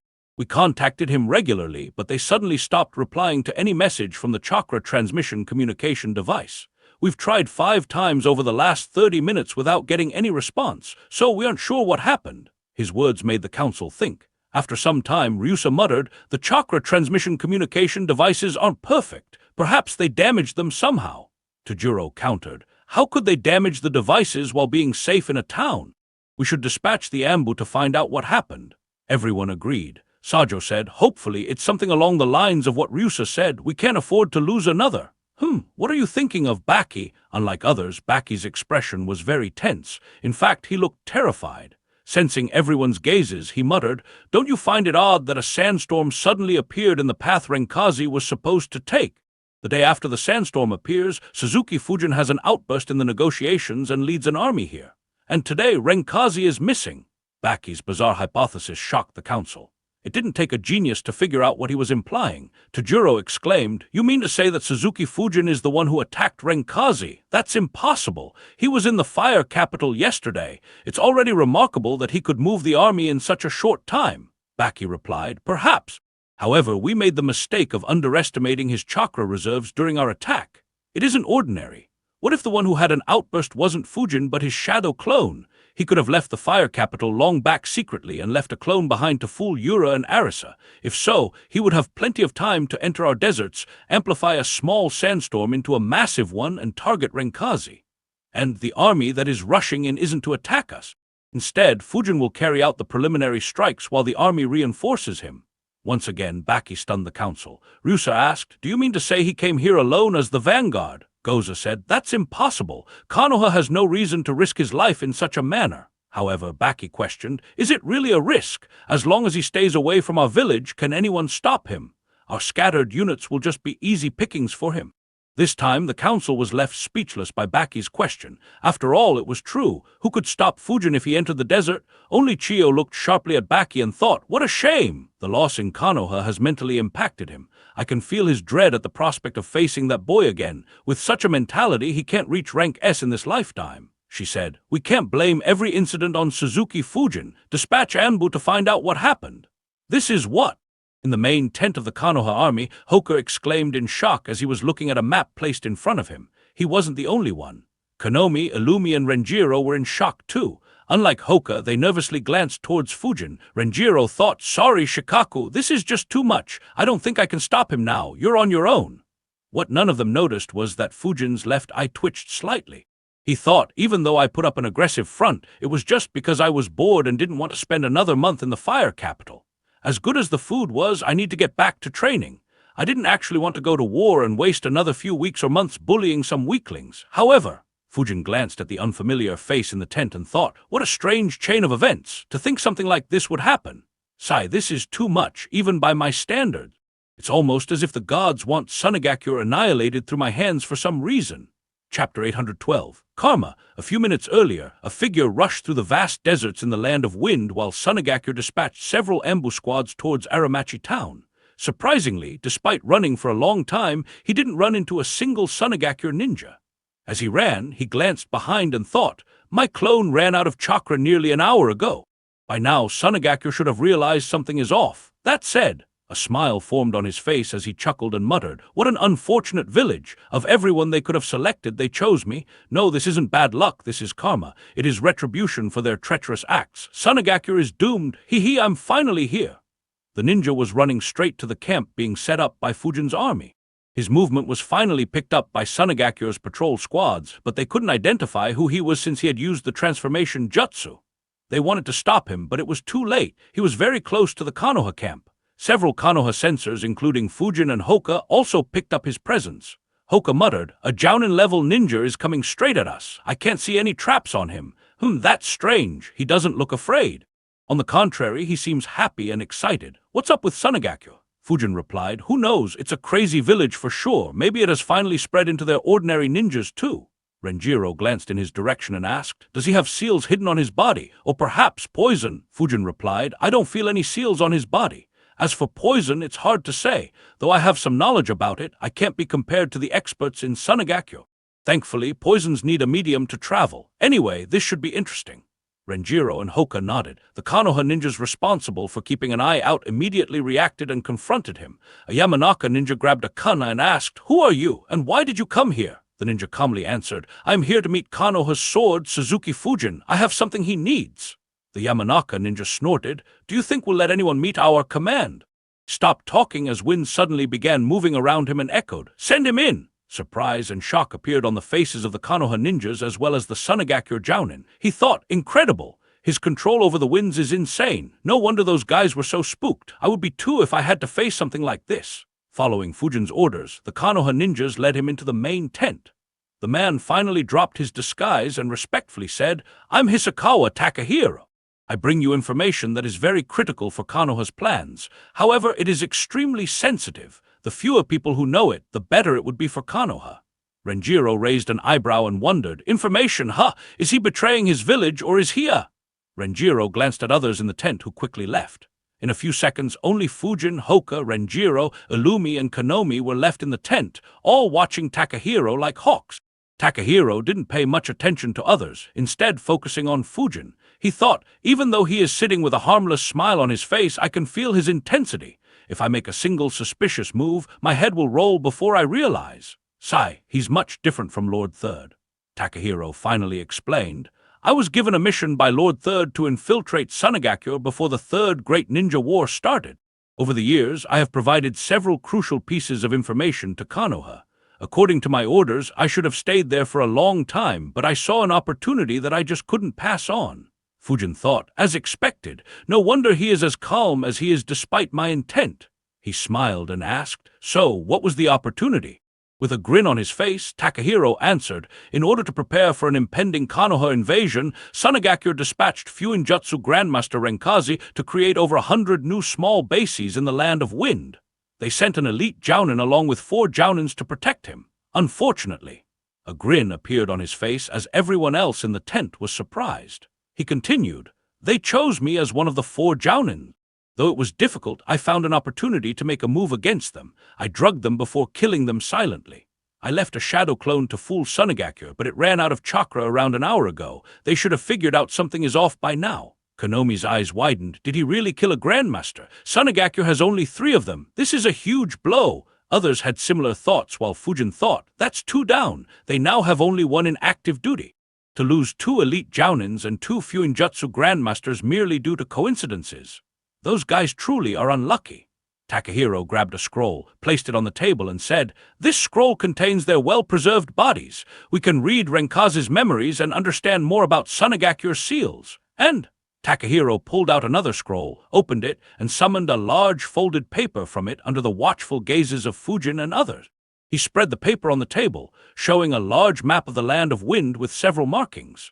He explained, "The 84 blue markings here are the new bases Renkazi created after the attack on Konoha failed. The 116 green markings are the older bases whose seals he improved upon, and the yellow markings are the location of other bases that I remember from my memory. They aren't accurate, but knowing that ambush squads could be present there should help us save some lives. Every base marked green has an ambush squad hiding there. As for blue markings, 52 of them are occupied, while the rest are traps that will blow up if we send our ninjas inside. And I have no idea about the status of the black markings. If we make a move swiftly and stealthily, we could eliminate over 1,300 Sunagakure ninjas even before you launch your assault. Combined with their losses in Konoha and several smaller but significant losses even before that, this will be a massive blow to Sunagakure. They'll be forced to withdraw their remaining ambush squads and give us a clear path to Sunagakure. We will have an opportunity to destroy Sunagakure as revenge for attacking us. The more he spoke, the more passionate Takahiro became. There was little doubt about how much he hated Sunagakure for attacking Konoha. However, that wasn't surprising. The leaders of the army focused entirely on the map laid out in front of them. Everyone had a hard time believing that they had access to such information at this particular moment. Needless to say, the information was too good. However, unlike what Takahiro thought, the Konoha army wasn't here to attack. They were merely applying pressure and had orders against taking a single step in the land of wind. As such, everyone's gaze turned towards Fujin, the commander of the army. Konomi and Hoka thought, "This intel, it is marvelous. If we make a move, we could cripple Sunagakure's army and completely crush their morale. However, Shikaku, will Fujin disobey Shikaku's orders and act upon this intel?" Illumi sighed internally. "This is troublesome. Why didn't we get such information during the Second or Third Great War?" Renjiro looked at Fujin, who was deep in thought, and said, "Fujin, don't forget what Shikaku-san said." Fujin finally took his gaze off the map and looked at Renjiro. He said, "I understand, but the situation has changed drastically. With this information," Fujin thought, "even though sending the army in could be risky, in case this is some sort of a trap, I could make a move and eliminate them one by one within a few hours. Unless Sunagakure realizes what's happening and orders a mass retreat, they are doomed. That said, a mass retreat will be another opportunity to kill a large number of ninjas. Unfortunately," Fujin said, "contact him and get his opinion. We'll see what he has to say after this development. Takahiro, you've done a great job. Eliminating one of Sunagakure's grandmasters is a huge accomplishment. However, it is also a sensitive matter, as you rightly said. Returning to Sunagakure will be too risky for you now. Transform into a different disguise. You'll stay with the army and return to Konoha with us. Let the absence of their grandmaster stay a mystery to them." Takahiro nodded and left as Fujin continued thinking, "Unfortunately, there isn't much for me to gain. If I could plunder their treasuries like I did in Kumagakure, it could have been worth the effort. However, my attack on Kumagakure had the element of surprise. Sunagakure knows that a war might be coming. They should have moved everything of value a long time ago. Finding it would be difficult and dependent on luck. It's not worth it considering I could earn a lot more while just sitting here and enjoying the show." Chapter 813. Complications. Shikaku, who finally found a moment of peace, was suddenly disturbed. He glanced at Eagle and muttered, "I thought I said not to entertain any weird ideas from him." Eagle replied, "You did, but Renjiro said that Fujin will most likely attack Sunagakure if you don't get in contact. I thought talking with him now would be less troublesome." Shikaku's eyes twitched as he muttered, "He'll attack without permission." Eagle replied, "Most likely. However, considering the situation, I won't blame him. This is indeed quite extraordinary." Disbelief appeared on Shikaku's face as Eagle informed him about Takahiro and his accomplishments. He instinctively muttered, "This." For a moment, even Shikaku was left speechless. Takahiro's accomplishments were just too good. Shikaku sighed and thought, "This is a huge change in the situation. No wonder Fujin is insistent on hearing my opinion. Takahiro! I recall reading his name, but I didn't think he'd give us such a surprise. Killing a grandmaster and bringing his body intact. That's extremely rare, even though Fujin did it not too long ago. Not to mention, he has compromised the positions of over 1,000 Sunagakure ninjas and delivered the information to the one ninja who can slaughter every last one of them. Still." A tired expression appeared on Shikaku's face as he wondered, "Why do so many strange incidents occur when he is in charge of that damned army? It was supposed to be a simple training mission. How did it turn into a war against Kusagakure rebels, the annihilation of Otagakure, and the vanguard against Sunagakure? If such incidents keep occurring, the next great war might begin if we let him lead more armies for training missions. Anyway, what do I do?" While Shikaku hated doing the work, as a military strategist, he understood how valuable the information was. In fact, he was tempted to make a move and deal another crippling blow to Sunagakure. A quick, successful campaign would break Sunagakure's will and force them to retreat deeper into the desert. It would also force them to doubt the effectiveness of their ambush units, something that was a big headache to Konoha's strategists. And as long as Konoha didn't venture deeper into the land of wind, Iwagakure and Kumagakure would be on guard and not attack Konoha prematurely. While there were plenty of risks, the advantages seemed to outweigh them considerably at the moment. Yet Shikaku shook his head and thought, As tempting as this is, I'm not the person who can order the start of a new war. That is something only the Hawkage can do.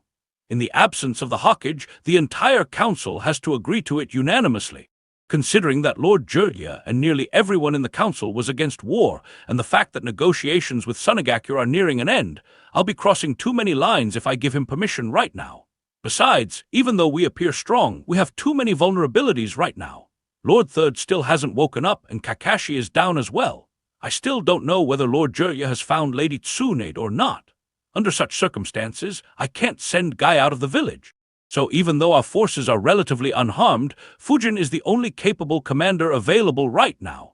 On the off chance that Iwagakure and Kumagakure attack us and Lord Jirya and Lady Tsunade do not return in time, we'll be in a terrible situation. Shikaku stayed still, his mind completely focused on the matter. Eagle didn't disturb him as Shikaku calculated hundreds of possibilities before letting out a sigh. He muttered, "What a waste of such a good opportunity." He got up and followed Eagle to the communication room.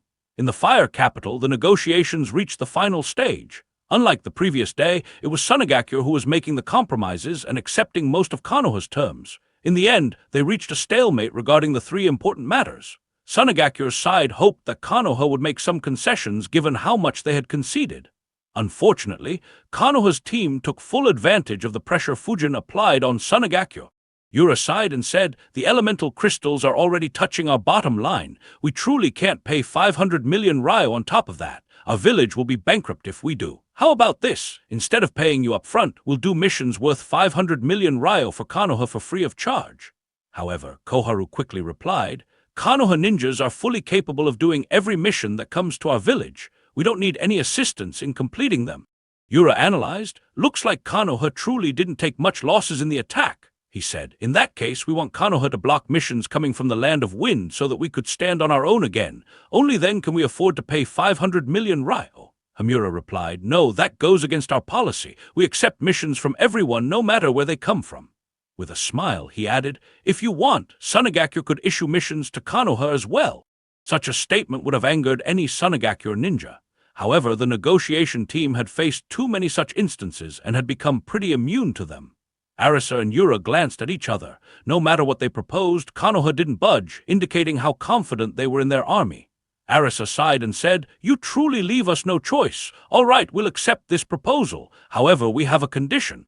As an ally of Konoha, 50% of the missions Konoha gets from the Land of Wind will be given to us. Our ninjas will do the missions for free while Konoha will get all the mission rewards, and this arrangement will continue for as long as we want." For the first time during this round, the Konoha side was caught off guard. The proposal of Sunagakure seemed marvelous for Konoha on paper.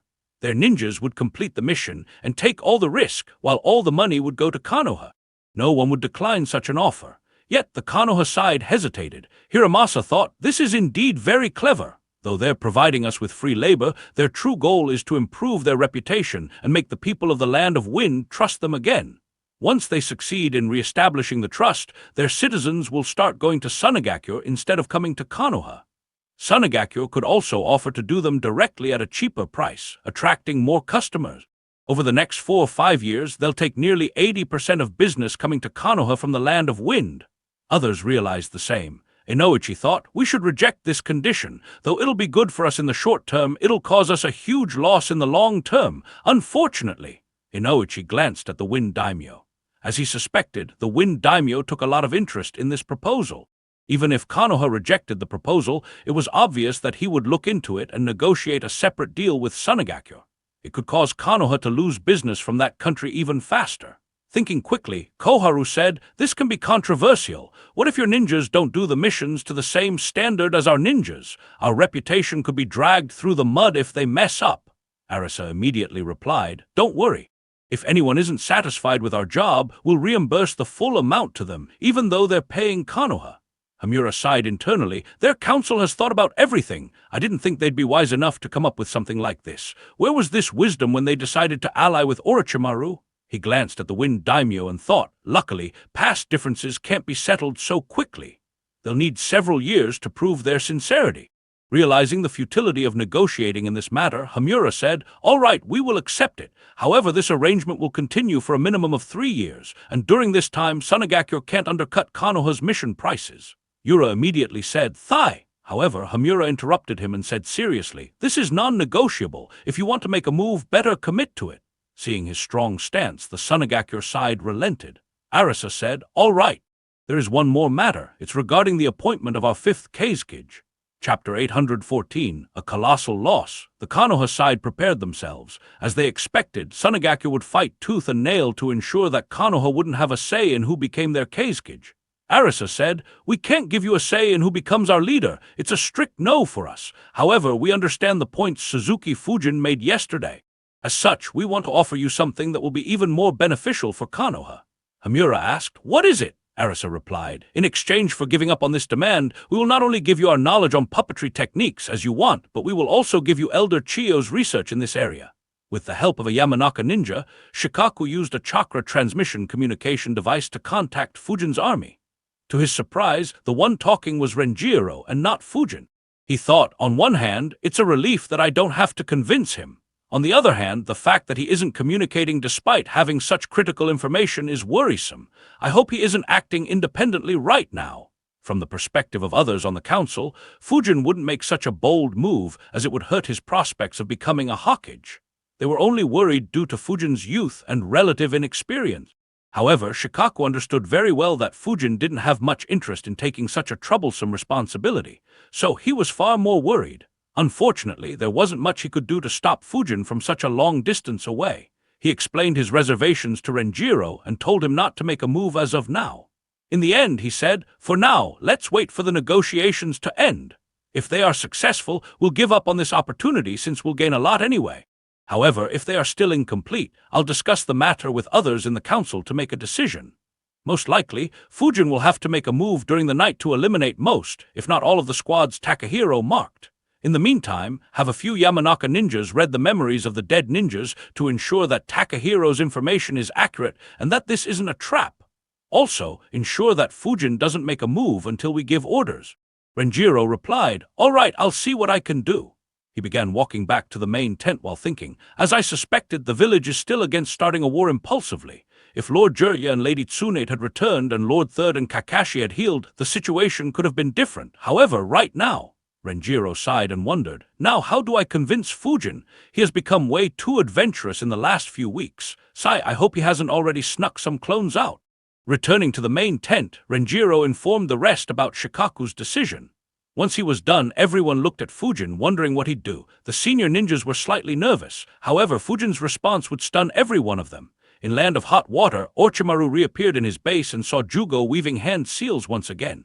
He dropped to the ground and rested against the wall while breathing roughly. He muttered, "That's enough. You can stop now. I have broken the contract." Jugo stopped weaving hand seals, but he couldn't believe his ears. He wasn't the only one. The remaining subordinates of Orochimaru in the base were shocked to their core. For decades, Orochimaru's name had been intertwined with the snakes of Ryucha Cave. Their raw power and cunning had been one of his greatest weapons, carving a bloody legacy through countless battlefields. Alongside the other Sannin, his snake summons had toppled armies, striking terror into all who opposed him. The two were so closely intertwined that the thought of them breaking the contract was unthinkable. Yet the unthinkable had happened. Severing the contract was a massive loss to Orochimaru's prowess. It was also a blow to his identity as a shinobi. What also surprised his subordinates was the state he was in. The image he projected at that moment was far from the cruel, imposing, and infallible image he created. The aftermath of the brutal battle was visible on his body. He looked completely drained of chakra. His face had been badly damaged by Tsunade. Even though Orochimaru expertly dodged the massive snakes, the white snake sage inflicted several injuries on his body. His left arm looked ruined, and several massive cuts were visible on his remaining body. Despite being immune to most poisons, some parts of Orochimaru's body had turned purple, showing that Ryucha Cave's knowledge of poisons exceeded that of Orochimaru. Apart from Jugo, none of his subordinates had ever seen him in such a terrible state. Jugo thought, "This is unbelievable. I didn't think I'd see him in such a state once again in just a month. Even though he isn't as injured this time, I can feel that he is losing his spirit." Orochimaru finally opened his eyes and noticed how his subordinates were looking at him. He was immediately infuriated. Unfortunately, he didn't have the energy to do much. Breathing heavily, he thought, "I can't sustain this body for much longer. Though I want to take Sasuke's body next, my body will collapse far before he is brought to me. Not to mention, I don't have many capable subordinates left." Embu watches over the new Uchiha compound at all times, and whenever Sasuke isn't there, he will be around Kakashi. Konoha might even provide him additional security since they know my intentions for him. If true, none of my current subordinates could kidnap him from Konoha even if he comes along willingly. As he rested, Orochimaru quickly analyzed his possible options. In the end, he sighed and decided, I have no choice, I have to get a new body now. Sasuke can wait. To the surprise of Renjiro and others, Fujin casually nodded and said, I thought as much. I doubt Sunagaki will give up this last opportunity to survive. Needless to say, none of them expected Fujin to back down. On the contrary, they expected him to actively create more openings to exploit. Their surprise immediately changed to suspicion. Fujin raised an eyebrow and asked, What? Did you see a ghost or something, or did you want to disobey a direct command from the village? Hoka wondered, That's it. No, this isn't how he operates. Illumi thought, That is logical. However, something feels off. Konomi didn't buy Fujin's act and concluded, He must have done something secretly. There's no way he would give up on such a good opportunity. Renjiro sighed internally, wondering, What did he do this time? I should have let him keep his cautious, non-confrontational nature instead of changing it and making him fight enemies head-on. Hamura and Koharu glanced at each other. Both found the offer very tempting. The benefits of getting access to Chiyo's knowledge were far more tangible than having a say in who the Kazekage would be. After all, Sunagaki could just terminate the deal if they gained enough strength, but the knowledge would forever remain with Konoha. They were about to agree when Hiramasa suddenly said, This proposal is good. We don't have any issue accepting it. However, it's for the good of Sunagaki that I hope you'll give Konoha the veto power. Hiramasa's words surprised everyone. In a moment, everyone glanced at him. Hamura and Koharu wondered, What is he doing? Meanwhile, the Sunagaki side wondered, For our good, how is it in our interest for Konoha to have such a power over us? Had it been anyone else, they would have rejected it right away. After all, the deal was nearly done. They could see that others were on board. However, the one speaking was the clan leader of the legendary Senju clan. Hence, Yura and Arisa decided to see what he was talking about. Yura asked, What do you mean? Hiramasa sighed and said, I know you have your doubts. But believe me, if you know what I do, you would agree without a second's hesitation. The Sunagaki ninjas frowned. It didn't sound like Hiramasa was lying. However, they couldn't make such a huge decision by trusting the words of their enemy. Even so, they hesitated. Arisa realized, the key here is the information he knows. It's likely he wants to give that information to make us agree to this. In a way, he's selling information to us for these rights. She quickly analyzed before concluding, if this information is truly that important, then agreeing here wouldn't be a loss. Luckily, we still haven't reached our bottom line. I can link their veto with Wind Daimyo and it'll still be acceptable for Sunagaki. The only question is that information worth such a price? Arisa calmed down and asked, What is the information? Chapter 815, Battling 7 Rank S Ninjas. What is the information? The Sunagaki ninja looked at Hiramasa attentively. They had a feeling that the information would be very important. Hiramasa replied, It is related to the mysterious disappearance of the third Kazekage. The Sunagaki ninjas were surprised, though there were several reasons for that. For starters, they hadn't expected Hiramasa to mention this matter. More importantly, they believed that Konoha was behind that incident despite not having any concrete evidence. Arisa wondered, what does this mean? Is he saying the truth, or is this another attempt to confuse us? Thoughts clashed at the speed of light in her mind as she carefully analyzed every aspect of Hiramasa's words. At the same time, the Konoha ninjas also looked at Hiramasa with surprise.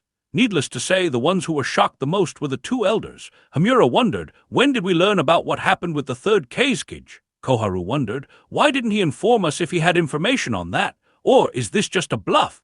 Arisa analyzed, he shouldn't be faking it. Though it can give Konoha some benefits, he won't ruin the Senju clan's reputation for such small benefits. However, this can still be an attempt to misguide us and divert our attention.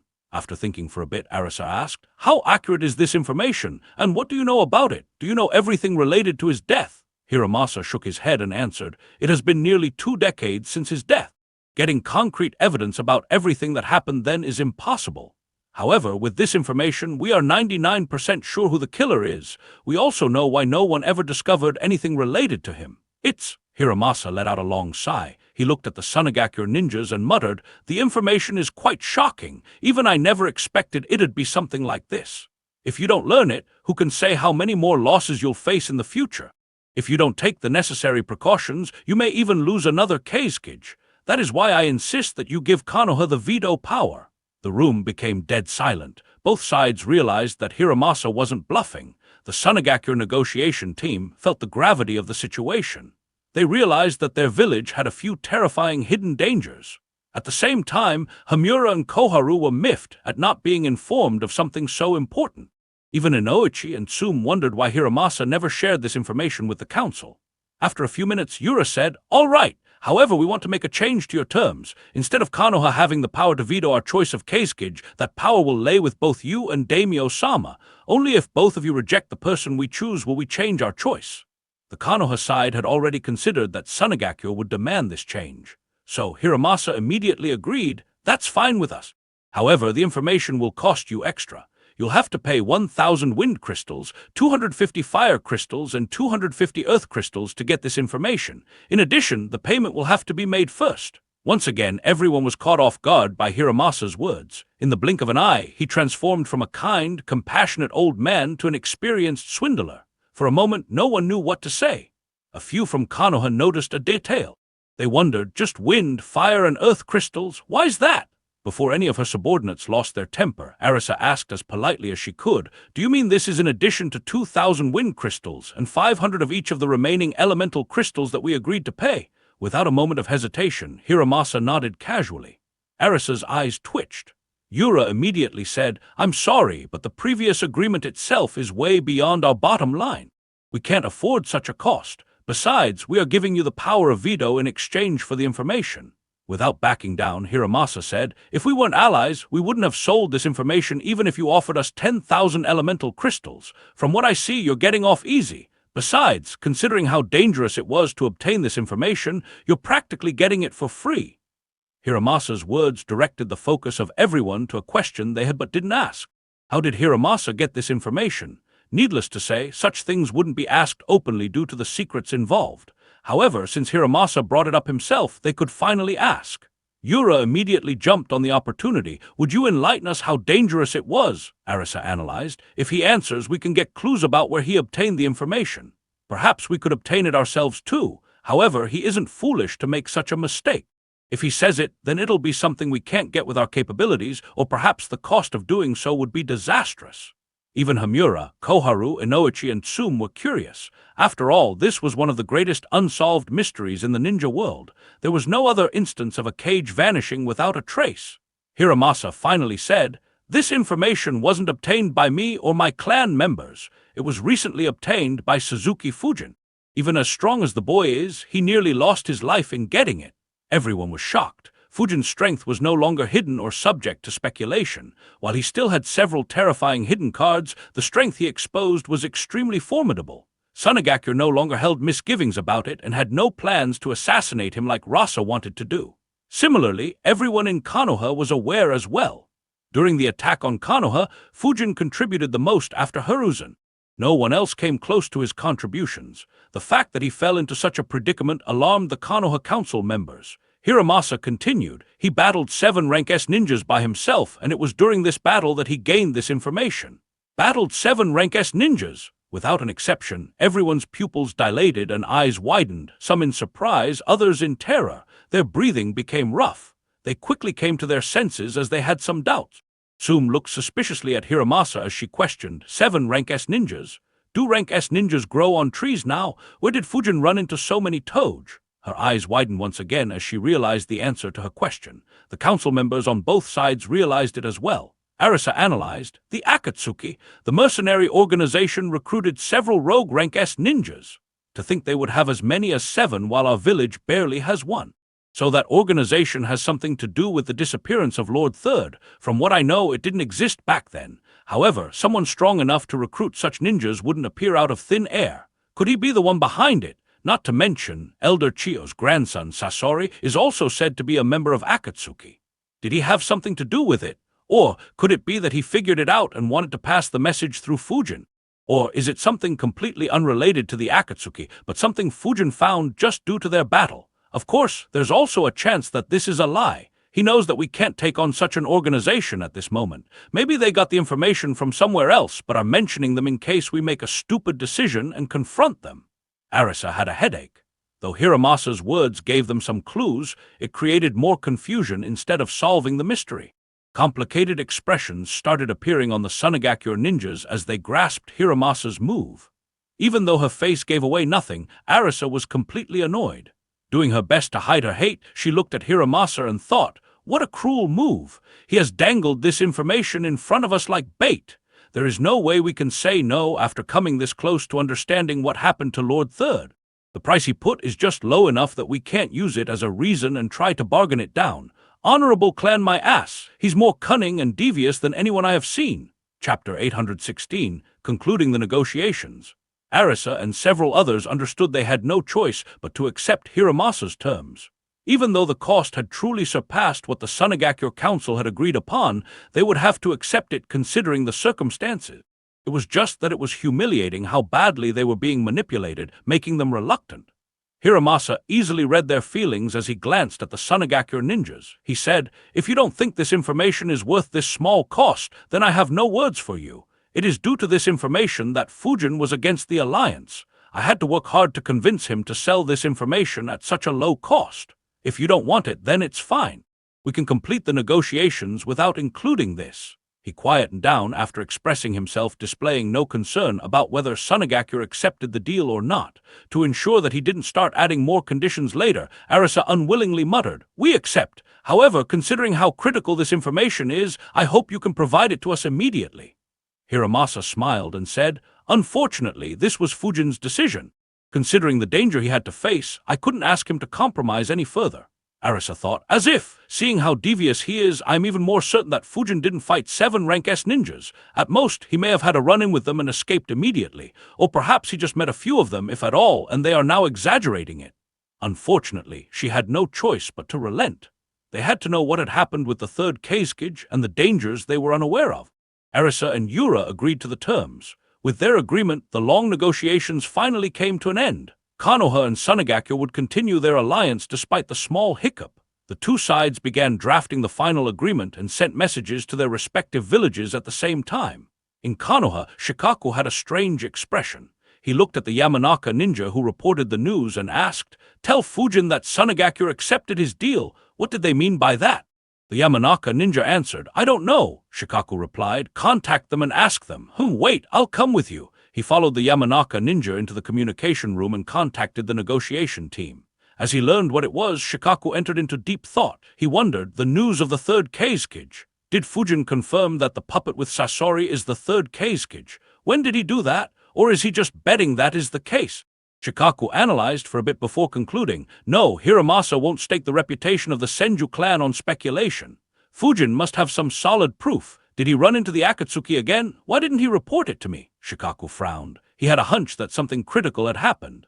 Unfortunately, he couldn't guess what happened. He thought, "I suppose the information is too sensitive to send through messenger birds or chakra transmission communication devices. I'll ask him when he returns to the village." He immediately asked the censors to contact Fujin's army, report the success of the negotiations, and order them to return to the village. A few minutes later, Fujin and other leaders of the army were informed about the same. Fujin's lips curled upwards as he thought, "As I expected, they accepted. Why bother attacking the vast deserts and wasting weeks, if not months, to eliminate some weaklings for no benefit when they're willing to pay me such a nice little sum for useless information which they might learn anyway?" Of course, Sunagakure wouldn't find that information useless. Considering their state, they would accept Sasori with open arms if he returned to the village. In fact, they would also be open to making him the next Kazekage due to his strength, which effectively would have made Sunagakure the next Kirigakure. Gaining this information would ensure that Sunagakure didn't fall into such a trap. However, Fujin knew that Sasori had no interest in returning to Sunagakure. He also didn't think Nagato or Abaido would bother trying to take control of a weak village like Sunagakure. Hence, the information was more or less useless from his perspective. Renjiro looked at Fujin and thought, "As expected, he had made a move. It's just that I didn't expect he would make a move in the negotiations instead of against Sunagakure ninjas. Not bad, he is becoming better at scheming." Renjiro didn't bother asking Fujin what it was. Illumi and Konomi also understood that they shouldn't ask such questions. However, Hoka had no such reservations. He asked, "What was your deal?" Fujin chuckled and replied, "Just a little something I came across in the land of rice. You'll learn it later. Anyway, pack up everything. We are heading back to Konoha." Following Fujin's orders, the entire Konoha army began retreating.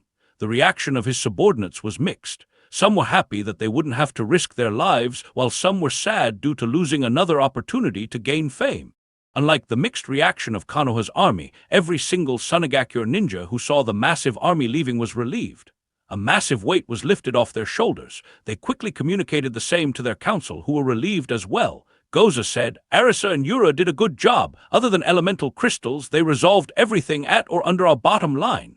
Others nodded. Sajo muttered, "What do you think of this information? Do you think Konoha is telling the truth?"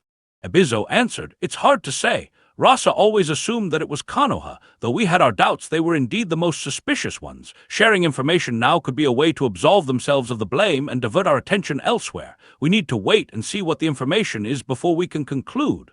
Goza added, "True, but I don't think our team would have accepted it if they didn't think it had substance. Let us wait for them to return. Then we can make an informed decision." Everyone nodded. Even though Sunagakure would have to pay a painful price, most of the council members were relieved. Unlike the remaining Sunagakure ninjas and other villages, they were well aware that they weren't in a shape to go to war against Konoha. If the talks had failed, it would have been a war for survival for Sunagakure.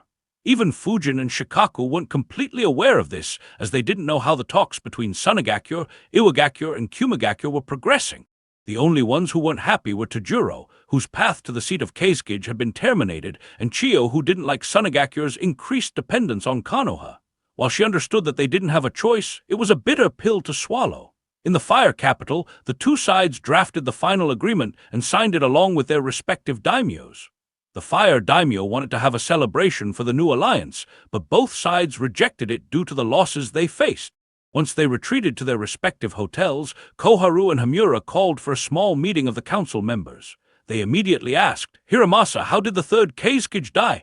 Hiramasa looked at the two elders and replied with a smile, "To be honest, even I'm not completely sure.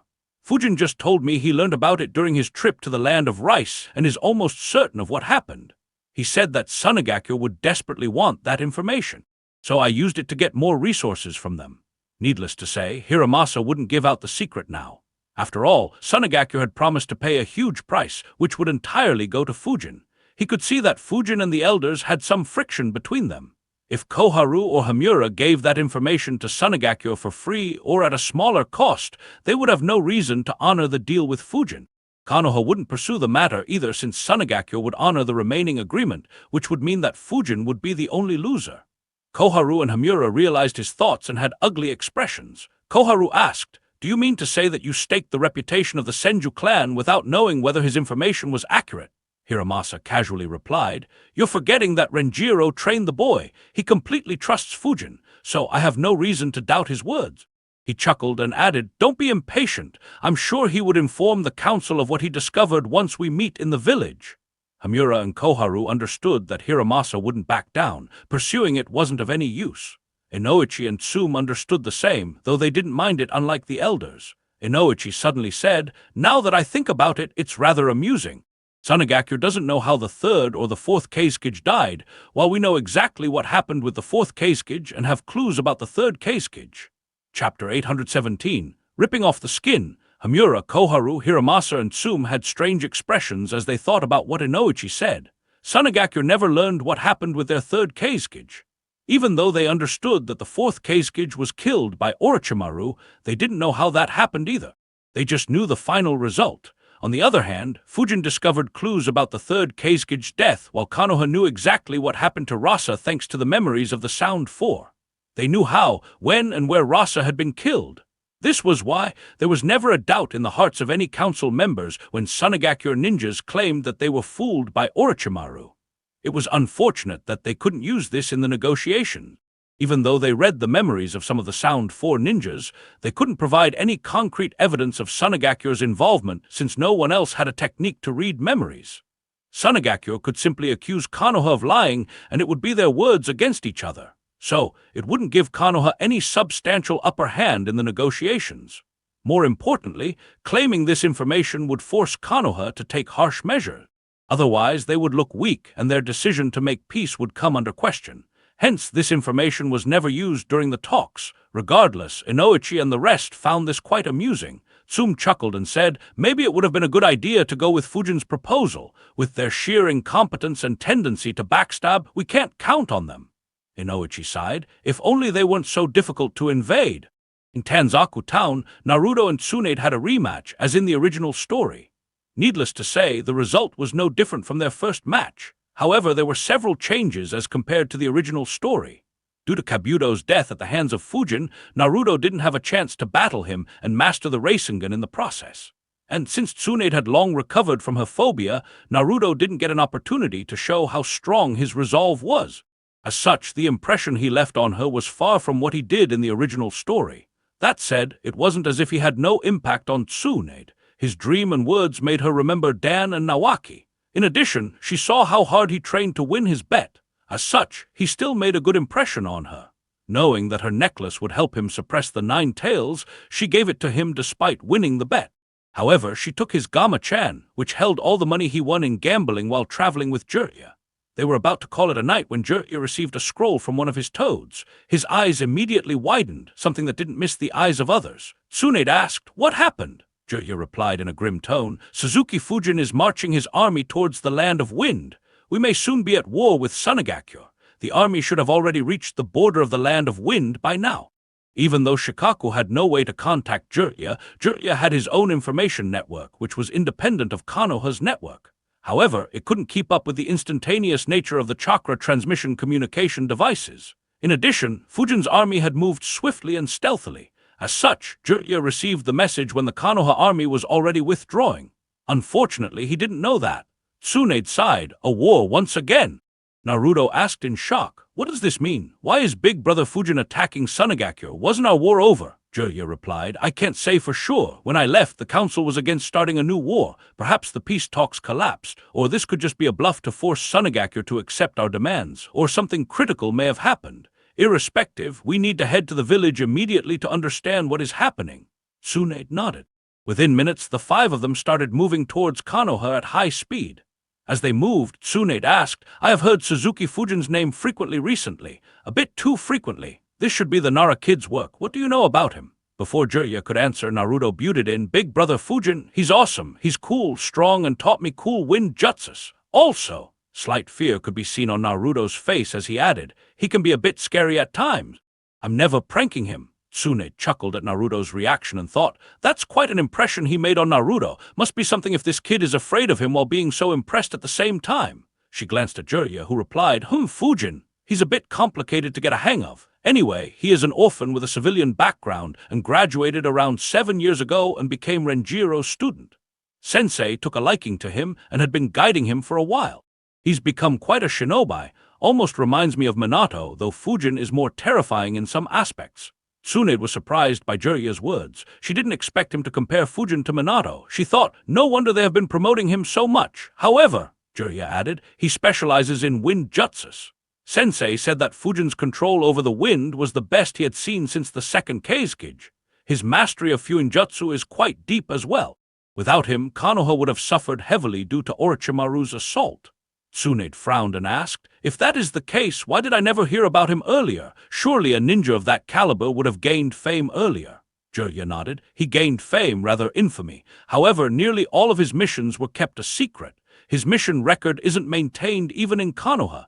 I'm sure you must have heard of the Spectral Swordsman."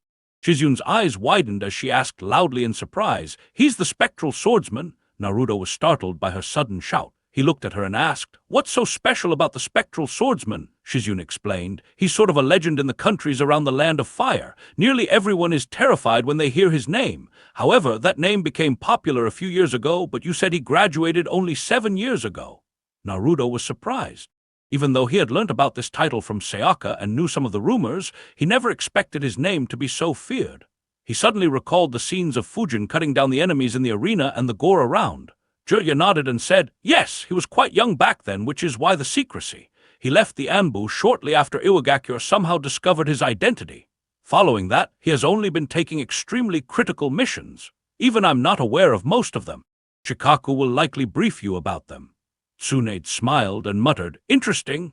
Jirya looked at his old teammate and thought, from what Sensei said, he is also a huge headache to deal with. Even Shikaku lost some hair due to him. Oh well, this can remain a surprise for her. I don't want her to turn around and decline this job.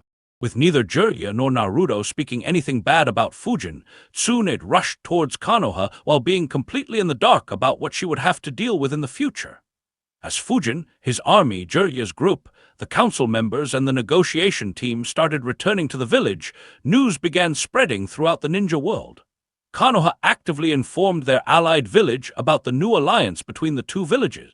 All the minor villages around the Land of Fire breathed a sigh of relief since the next great ninja war had been avoided for the time being. Even though Kumigakure and Iwagakure had no spies left in the Fire Capital or the surrounding villages, they had several in Sunagakure. Pretty soon, reports arrived on Anoki and Ai's desks. Anoki frowned and cursed, "Those cowards! I knew they were using our talks as leverage to renew their alliance with Konoha." Similarly, I cursed, "I knew those sand crawlers couldn't be trusted. The minute we attacked Konoha, they would have turned around and betrayed us." Mabui asked, "What now, Reikage-sama?" I replied, "I don't trust that old geezer. Even if I did, attacking Konoha right now is too risky. By forming this alliance instead of taking revenge, Konoha has shown that they aren't ready for the next great war yet. We will use this time to rebuild our forces and overcome our recent losses." Mabui nodded in agreement. I suddenly frowned and said, "Also, assemble the best medical team in the village right now. I will be ripping this skin off my body." Chapter 818, Peace on Borrowed Time. For over a month, I tried every method available in Kumigakure to remove the pink color sprayed on his body. Unfortunately, nothing worked. Though the shade became slightly lighter, it was still very visible. He had to maintain transformation jutsu every time he met others. Of course, there were several instances when he wanted to rip his skin off. Unfortunately, something important would happen just before he took that step, forcing him to return to work. Now that Konoha and Sunagakure made peace, he wanted to do it before something else happened. Mabui thought solemnly, to force Reikage-sama into such a situation without even facing him. Akuro, what a fearsome enemy. The fact that we have no idea where he is and when he'll attack us again is scarier. I hope he doesn't show up right when Reikage-sama does this. Even though several shocking events had happened around the world, the humiliation inflicted by Akuro was still fresh on the minds of people living in Kumigakure. Their hatred hadn't decreased either. Unfortunately, the subject of their hatred was nowhere to be found. They could only divert their hatred elsewhere, which caused Ai even more headaches. Kirigakure received information about the new alliance too.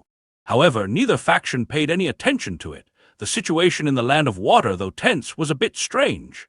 After the death of Mengetsu, the fourth Mizukage was expected to join the front lines. However, he didn't do so. Not knowing what he was planning, the rebels pulled back their forces and waited to see what move he would make. As such, no battles were happening in the Land of Water.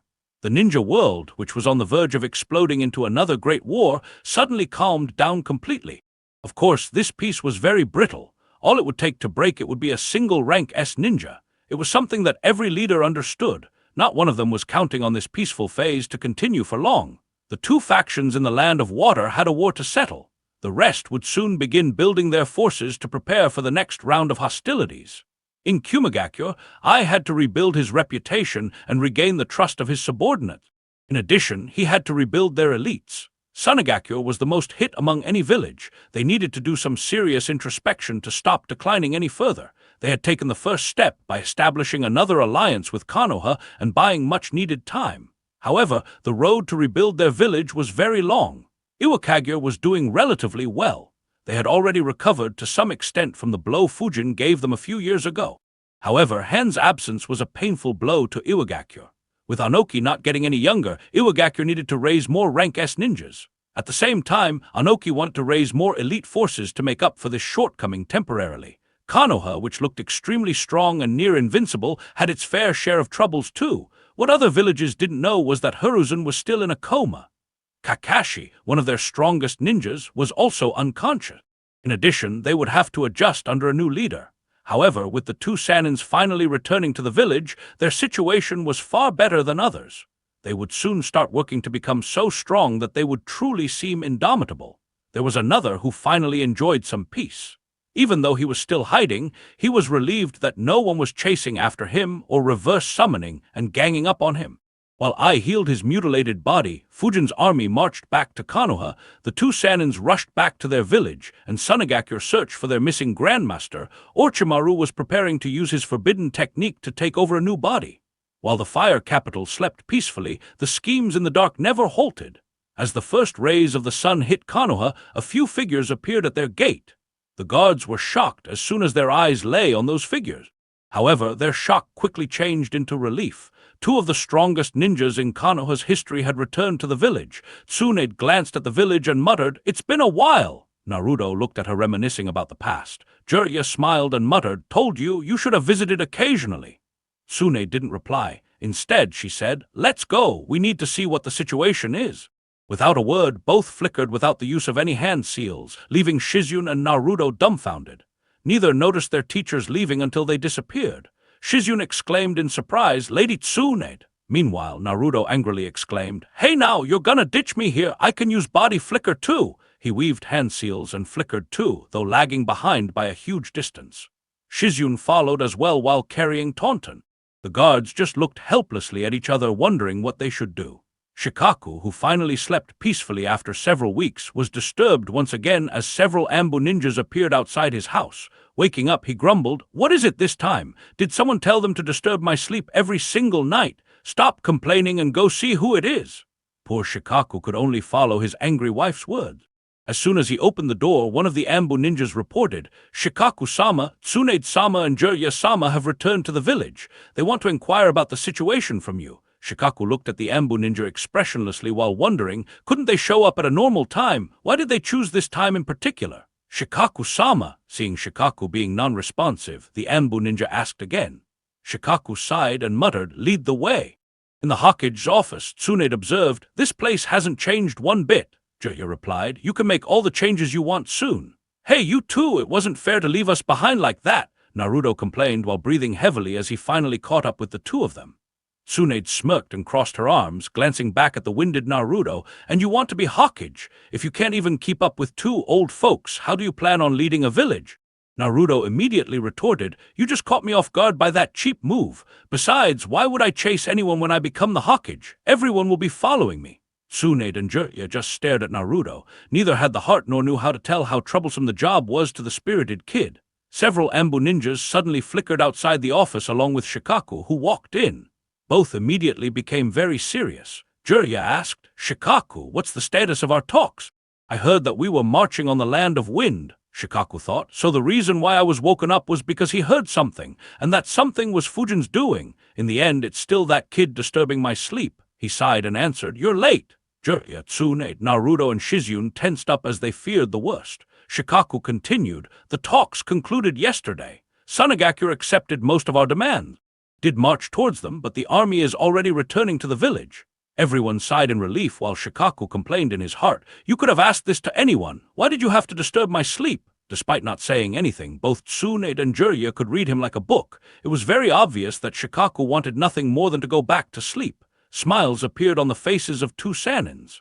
Tsunade walked next to Shikaku and said, "You haven't changed at all since we last met." Jiraiya added, "Come, sit here. Tell us all that has happened since I left the village." "Naruto, you can go home. I'll come see you later," Naruto complained. "Hey, I want to listen too. Besides, she has to heal Sasuke." Jiraiya shrugged him away. "You can listen when you become the Hokage. Besides, Sasuke's safe for now. The old man takes priority. You can wait outside if you're impatient. Shizune, take him out." "Shikaku, why are you still standing?" Naruto was unwillingly dragged out while Shikaku was unwillingly forced to stay in the room and inform the two Sanins of everything that happened after Jiraiya left to look for Tsunade. Poor guy could do nothing other than curse in his heart as the two Sanins shamelessly piled onto his misery. Chapter 819, Hiruzen's Burden. Outside the Hokage's office, Naruto became increasingly agitated. Once again he lost his cool and shouted, "It's been 2 hours. How long will they take? Sasuke needs to be treated immediately." Shizune muttered internally, "Here we go again." She tried to soothe Naruto once again. "It'll be over soon, Naru." Suddenly, the door opened and Tsunade and Jiraiya walked out, followed by Shikaku, who walked like a sleep-deprived zombie. Naruto was about to scold the two Sanins when he noticed Shikaku and asked curiously, "What happened to him?" Tsunade replied, "He just needs some sleep. Take me to the old man. I'll inspect him first." The Ambu ninja nearby immediately said, "Follow me, Lady Tsunade." He immediately led the group to the top floor of Konoha's hospital. As many as 12 ambush squads were deployed to protect Hiruzen at all times. Relief appeared on their faces on seeing Tsunade finally appear. They quickly allowed Tsunade, Jiraiya, and Shizune in the room while Naruto and Taunton were left out once again. As soon as they entered the room, their eyes fell on Hiruzen, who seemed to be sleeping peacefully. Isamu immediately brightened on seeing Tsunade. Along with the 12 ambush squads, one senior medical ninja was also stationed at all times. Isamu joyfully said, "Lady Tsunade, you finally returned." Tsunade nodded without taking her eyes off Hiruzen. She observed, "He has no external injuries. That's good." Jiraiya said, "Yes, Fujin healed his external injuries immediately. It's just his soul which we couldn't heal." Tsunade asked in surprise, "That boy is also a medical ninja." Jiraiya replied, "Ah, yes, I forgot to mention it." Isamu added, "He's quite a good one too. He's still rough around the edges due to low experience and short learning time, but is excellent at healing physical injuries. In fact, he's already better at it than us old fellows. He's probably second to only you in this aspect." Surprise appeared on Tsunade's face. She muttered, "Interesting. I didn't expect a frontline fighter to specialize in this field at such a young age. I'll meet him later. Let me first check Sensei." She placed her palm on Hiruzen's chest and slowly inserted yin chakra into his body. Within a few moments, her expression changed from normal to concerned to grave. Isamu and Jiraiya also became worried but didn't disturb her. Tsunade continued examining him for nearly 5 minutes before withdrawing her hand. Jiraiya asked, "How is his condition?" For a moment, Tsunade didn't know how to answer. After a few seconds, she let out a sigh and muttered sorrowfully, "I have never seen a soul mutilated to this extent." The eyes of everyone else in the room widened as Tsunade continued. Even the ones Dan killed never had their souls damaged to this extent. They would die long before they reached such a stage. Jiraiya's expression became grim. He had already expected something like this after witnessing the moment Hiruzen did this. However, Tsunade's solemn tone gave him a bad feeling. He asked, "Can you heal his soul?" Tsunade didn't answer and instead asked, "You said he did it to himself, right?" Jiraiya nodded. He had already explained what happened to her in Tanzaku town. Tsunade said, "Most people think the soul is a single continuous entity. To an extent, they're correct, as the soul doesn't have different parts like the physical body does. However, if you dive deeper, you'll find that the soul has different components as well." Jiraiya, Shizune, Isamu, and an ambu captain listened carefully as Tsunade explained. "However, researching it is quite difficult. Dan used Granduncle's research as the base to improve his understanding of the soul and improve the spirit transformation jutsu. Orochimaru used Dan's research as well to somehow be able to plant small fragments of his soul in some of his curse seals. I thought that his knowledge about the soul would be the greatest. However, it looks like Sensei's knowledge isn't far behind his and probably even exceeds his in some aspects." Jiraiya asked, "What do you mean?" Tsunade answered, "Even though he severed 80% of his soul still has all the necessary components required to sustain itself. That is why it didn't collapse and Sensei still hangs on to his life." Relief appeared on the faces of Jiraiya and the rest. He asked, "Does it mean he'll be safe and make a full recovery?"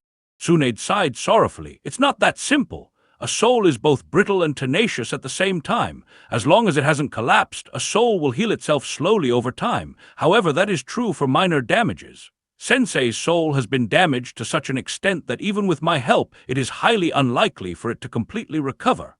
Had he been younger, there might have still been some hope. Unfortunately, his physique will only weaken. I should be able to heal his soul enough for him to regain consciousness. However, he'll likely live the rest of his life in unrelenting agony, his very existence weighed down by the damage to his soul. Living in such a manner would be no different from living in hell." Tsunade sighed once again. She was no stranger to living in hell. However, it was an emotional hell for her rather than a physical one. Though injuries, even permanent ones, were rather common in the ninja world, she knew that the pain Hiruzen would experience would be greater than anyone else. Realizing this, everyone's expression became solemn. She continued, "In addition, due to the damage to his soul, his spiritual energy has weakened heavily, resulting in a significant drop in his chakra reserves. His chakra control will decrease drastically too. If he wants to battle, he'll have to relearn how to manipulate his chakra with a damaged soul. He'll have an easier time than Orochimaru in doing this, but it'll still heavily restrict him." The room grew quiet as everyone understood what Hiruzen would have to bear. Jiraiya and Tsunade couldn't bear to see their old sensei suffer so much. Similarly, the Anbu captain and Isamu didn't want to see the third Hokage, who carried Konoha for so long, to experience something like this in his latter years. Isamu couldn't help but think, wouldn't it be better to die than live like that? However, this isn't a decision we can make. No, even his students or the council can't decide this. Only Lord Third can. However, there is no way he would choose to die instead of helping the village with his remaining days. The Ambu captain had similar thoughts. Finally, Jirya sighed and muttered, Sensei should have known this. Yet he did it. He must have wanted to deter Orochimaru from pulling a similar stunt, or perhaps even plans on using the Reaper Death Seal once again if Orochimaru attacked the villager with more Edo Tensei summons. Tsunade agreed. She had the same thoughts. Without hesitation in his voice, Jirya said, Heal him. However, Tsunade replied, It's not that easy. I haven't treated souls for nearly a couple of decades, and I have never healed a soul damaged to this extent. If I make a single mistake, I could damage his soul further, effectively killing him. She glanced at the Ambu captain and ordered, Go to the torture and interrogation department and ask them to round up all prisoners who have been given the death sentence for committing some heinous crimes. The Ambu captain immediately flickered away. Shizune asked, Lady Tsunade, you mean? Tsunade nodded and answered, Yes, I'll damage their souls to the same extent that Sensei's is and try to heal them. She looked at Jirya and said, This will take some time. For the time being, I'll focus on healing Sensei. The fifth Hokage position can wait. Jirya replied, That shouldn't be an issue. We can trust Shikaku. He's even more capable than his father was. Tsunade sighed, Those lazy Naras. I tell you, we should be making them the Hokage. Village will be far more efficient. Jirya chuckled, If only they accept. Tsunade said, I'll heal Kakashi and the Uchiha kid first since healing Sensei will take a while. Isamu immediately asked, Is it safe to keep him like this? Tsunade nodded. Yes, for a soul to recover, a healthy body is required. Since Sensei was healed immediately, his body is nourishing his soul irrespective of how negligible that is. So he's not in any danger for the time being. Isamu sighed in relief. While Fujin and every other medical ninja in Konoha, including Isamu, had come to the same conclusion, hearing it from Tsunade was a huge relief. Chapter 820. Why are you still up? Ag! In the dead of the night, a blood-curdling scream escaped a locked room. Outside, two Konoha ninjas looked at each other, horror visible on their faces. Neither dared to utter a word, but both had the same thought. We were wrong. Ibiki-sama is a saint compared to these monsters. In front of them were 7 genin-level ninjas. All were handcuffed and had several chakra suppression seals inscribed on them. However, none of them cared about those. Instead, they were frozen in terror, their faces ashen as if life had been drained from them. Suddenly, the screams stopped and the night became silent once again. A minute later, the door creaked open once again and a figure stepped into the dimly lit corridor, her figure framed by the flickering torchlight. Even in the gloom, her flawless features and golden hair radiated an ethereal beauty. Her piercing eyes burned with a cold intensity that cut through the darkness like a blade, commanding both fear and reverence. However, to the 7 people waiting their turn, she wasn't a woman of legendary beauty. They didn't see the famed healer or the revered Sannin. In their eyes, she was death incarnate. Tsunade muttered, Who's the next one in? Without missing a bit, one of the guards said, This one, Lady Tsunade. As Tsunade stepped towards him, the man immediately dropped to his knees, slammed his head on the floor and begged, Please forgive me. I understand I shouldn't have targeted those villagers. Please give me another chance. I promise I'll never do any of those acts again. I'll dedicate the rest of my life to serving people. A smile appeared on Tsunade's lips as she reached the man. Bending down, she said, It's good that you're finally feeling some remorse. As for repentance, don't worry. You'll soon make up for your sins by contributing to a noble cause. For a moment, the man felt relief. However, it vanished immediately and was replaced with dread as Tsunade dragged him into the room and shut the door. The remaining 6 prisoners were equally terrified as they heard the man's pleas and frightened screams. That said, it was when the man's scream suddenly changed from a horrified scream to a blood-curdling scream that the real horror set in. In an instant, every one of them regretted the acts they committed that brought them here. They weren't the only frightened ones. While the torture and interrogation department wasn't in the middle of a residential area, it wasn't far either. Over the years, several residential houses were constructed closer to their building. Hence, the blood-curdling screams echoed even in some of those houses, scaring their inhabitants. And one could imagine what other prisoners in the building, who weren't imprisoned in soundproof rooms, felt that night. This was another purpose that the torture and interrogation department served indirectly. The reason why residential houses were allowed to be built close by was that people could occasionally catch glimpses of the terror that happened here. It would result in those people starting rumors which would become more terrifying as they spread, thus discouraging anyone from committing acts that could land them there.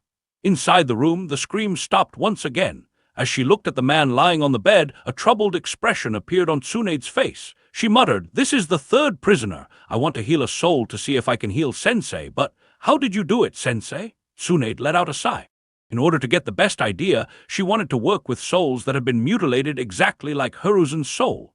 Unfortunately, she couldn't mutilate any soul to that extent. All three prisoners died before their souls were reduced to that state. As Tsunade looked at the lifeless body in front of her, she couldn't help but marvel at what Hiruzen had done. She thought, to think Sensei could sever his soul this perfectly while it was being sealed by the god of death. He must have had only a fraction of a second and just one chance to get it right, and he also had to keep an eye on Orochimaru and his subordinates. Not to mention, it was his own soul. Meanwhile, I'm failing to reduce the souls of these powerless prisoners to that condition despite having ample time and no obstacles. Tsunade realized that the task would be much more difficult than she initially envisioned.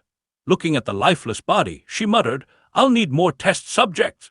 Through the night, blood-curdling screams echoed around the torture and interrogation department as Tsunade worked tirelessly. For anyone in the vicinity, irrespective of whether they committed a crime or not, the night was a terrifying one. The sun hadn't even appeared in the sky yet as knocking sounds were heard in a part of Konoha. For the second day in a row, Shikaku woke up and grumbled in frustration, "Do they have a problem with sleep? The sun isn't even out today." Shikaku, who expected his workload to fall drastically after the peace agreement was signed, experienced the exact opposite as he was continuously woken up earlier than the previous night. Following another round of scolding from his wife, he got up to see who it was. Opening the door, his eyes laid on another Anbu squad. Before they could say anything, he asked, "Couldn't this wait? Didn't I tell you not to disturb my sleep unless something very important happened?" The Anbu ninjas were very well aware of Shikaku's laziness. They weren't bothered by his words, and their captain replied, "It is important, Shikaku-sama. Councilman Fujin returned to the village," and Shikaku interrupted him. "Why is he here so early? Didn't I tell him to bring the army to the village at 8 so we could have a victory parade to boost morale?" The Anbu captain answered, "He's here alone, Shikaku-sama, and he said that he has something extremely important to report to you. He said it could cause the village more harm than Orochimaru if we don't act quickly." Shikaku's laziness vanished as he became serious. Even though Fujin created several troubles for him, he didn't dare to overlook or underplay any information Fujin considered so important. After all, Fujin had a track record of finding suspicious things, be it the dead bodies of the Sunagakure ninjas in Yamakawa town, which warned Konoha about a possible betrayal from their ally, or realizing some of Orochimaru's nefarious intentions when the two fought in the Forest of Death. Shikaku immediately said, "Where's he? Lead the way." The Anbu ninjas immediately brought Shikaku to the Hokage's office. To his surprise, Fujin was reading a scroll while a few Anbu ninjas brought more scrolls to the room and said, "These are all we have on that matter." Fujin said, "Thank you." He glanced at Shikaku and said with a smile, "It's been a while." Turning his gaze towards the Anbu captain, Fujin ordered, "Seal the room on your way out." The Anbu captain nodded and immediately followed his orders, leaving Fujin and Shikaku alone in the office. Shikaku squinted his eyes as he recognized the scroll. He muttered, "These scrolls, did you come across something related to this?" "But how?" Shikaku was a bit confused. The matter Fujin was looking into was quite old. He immediately recalled him. He also discovered what happened with the third Kazekage. That matter is even older. Still, this is strange. Without taking his eyes off the scroll, Fujin nodded. I have a feeling that it could be related to this, though it's more of a hunch than solid proof. However, if my hunch is true, then it'll be quite terrifying and we have severe holes in our defenses." Realizing that Fujin wasn't joking, Shikaku became extremely serious as well. It wasn't the first time Fujin had spoken about the village's defenses. However, he didn't use such strong language even when they had to face Orochimaru and Sunagakure. Fujin rolled the scroll back, looked at Shikaku with a puzzled expression and said, "Anyway, I thought you'd be asleep. Why are you still up at this hour?" In an instant, Shikaku's expression changed. Disbelief appeared on his face as he looked at Fujin, the person solely responsible for disturbing his sleep. Yet Fujin asked the question as if he had nothing to do with it. His expression gave nothing away. There wasn't even a hint of amusement in Fujin's voice, implying that he wasn't enjoying Shikaku's misery. But that didn't change the fact that Fujin was the one who forced him to wake up. Shikaku immediately asked, "What do you mean? Didn't you tell them you had something extremely important to tell me?" Fujin nodded. "Yeah, but it isn't very urgent. I have known this for over 2 weeks now. A few more hours wouldn't have mattered. I just returned earlier so that I can familiarize myself with the events back then." Shikaku stopped hearing what Fujin was saying as his mind went into overdrive. He analyzed. Something very important but not very urgent. Why did the Ambu ninjas wake me up then? Suddenly, Shikaku's eyes widened as he realized what had happened. He looked at Fujin with a gaze full of resentment and complaint as he cursed, "This brat, something extremely important but not urgent." He must have told Ambu only the extremely important part. They must have just assumed it was urgent and woke me up. However, how could he not see that? In an instant, Shikaku understood that Fujin purposefully left out that part. His words were just to pull his leg, and his acting had improved so much that Shikaku was fooled for a moment. Before he had a chance to let out his frustrations, Fujin said, "Anyway, it's great that you're up. I have been wanting a second opinion for too long now. Come, sit, this will take a while."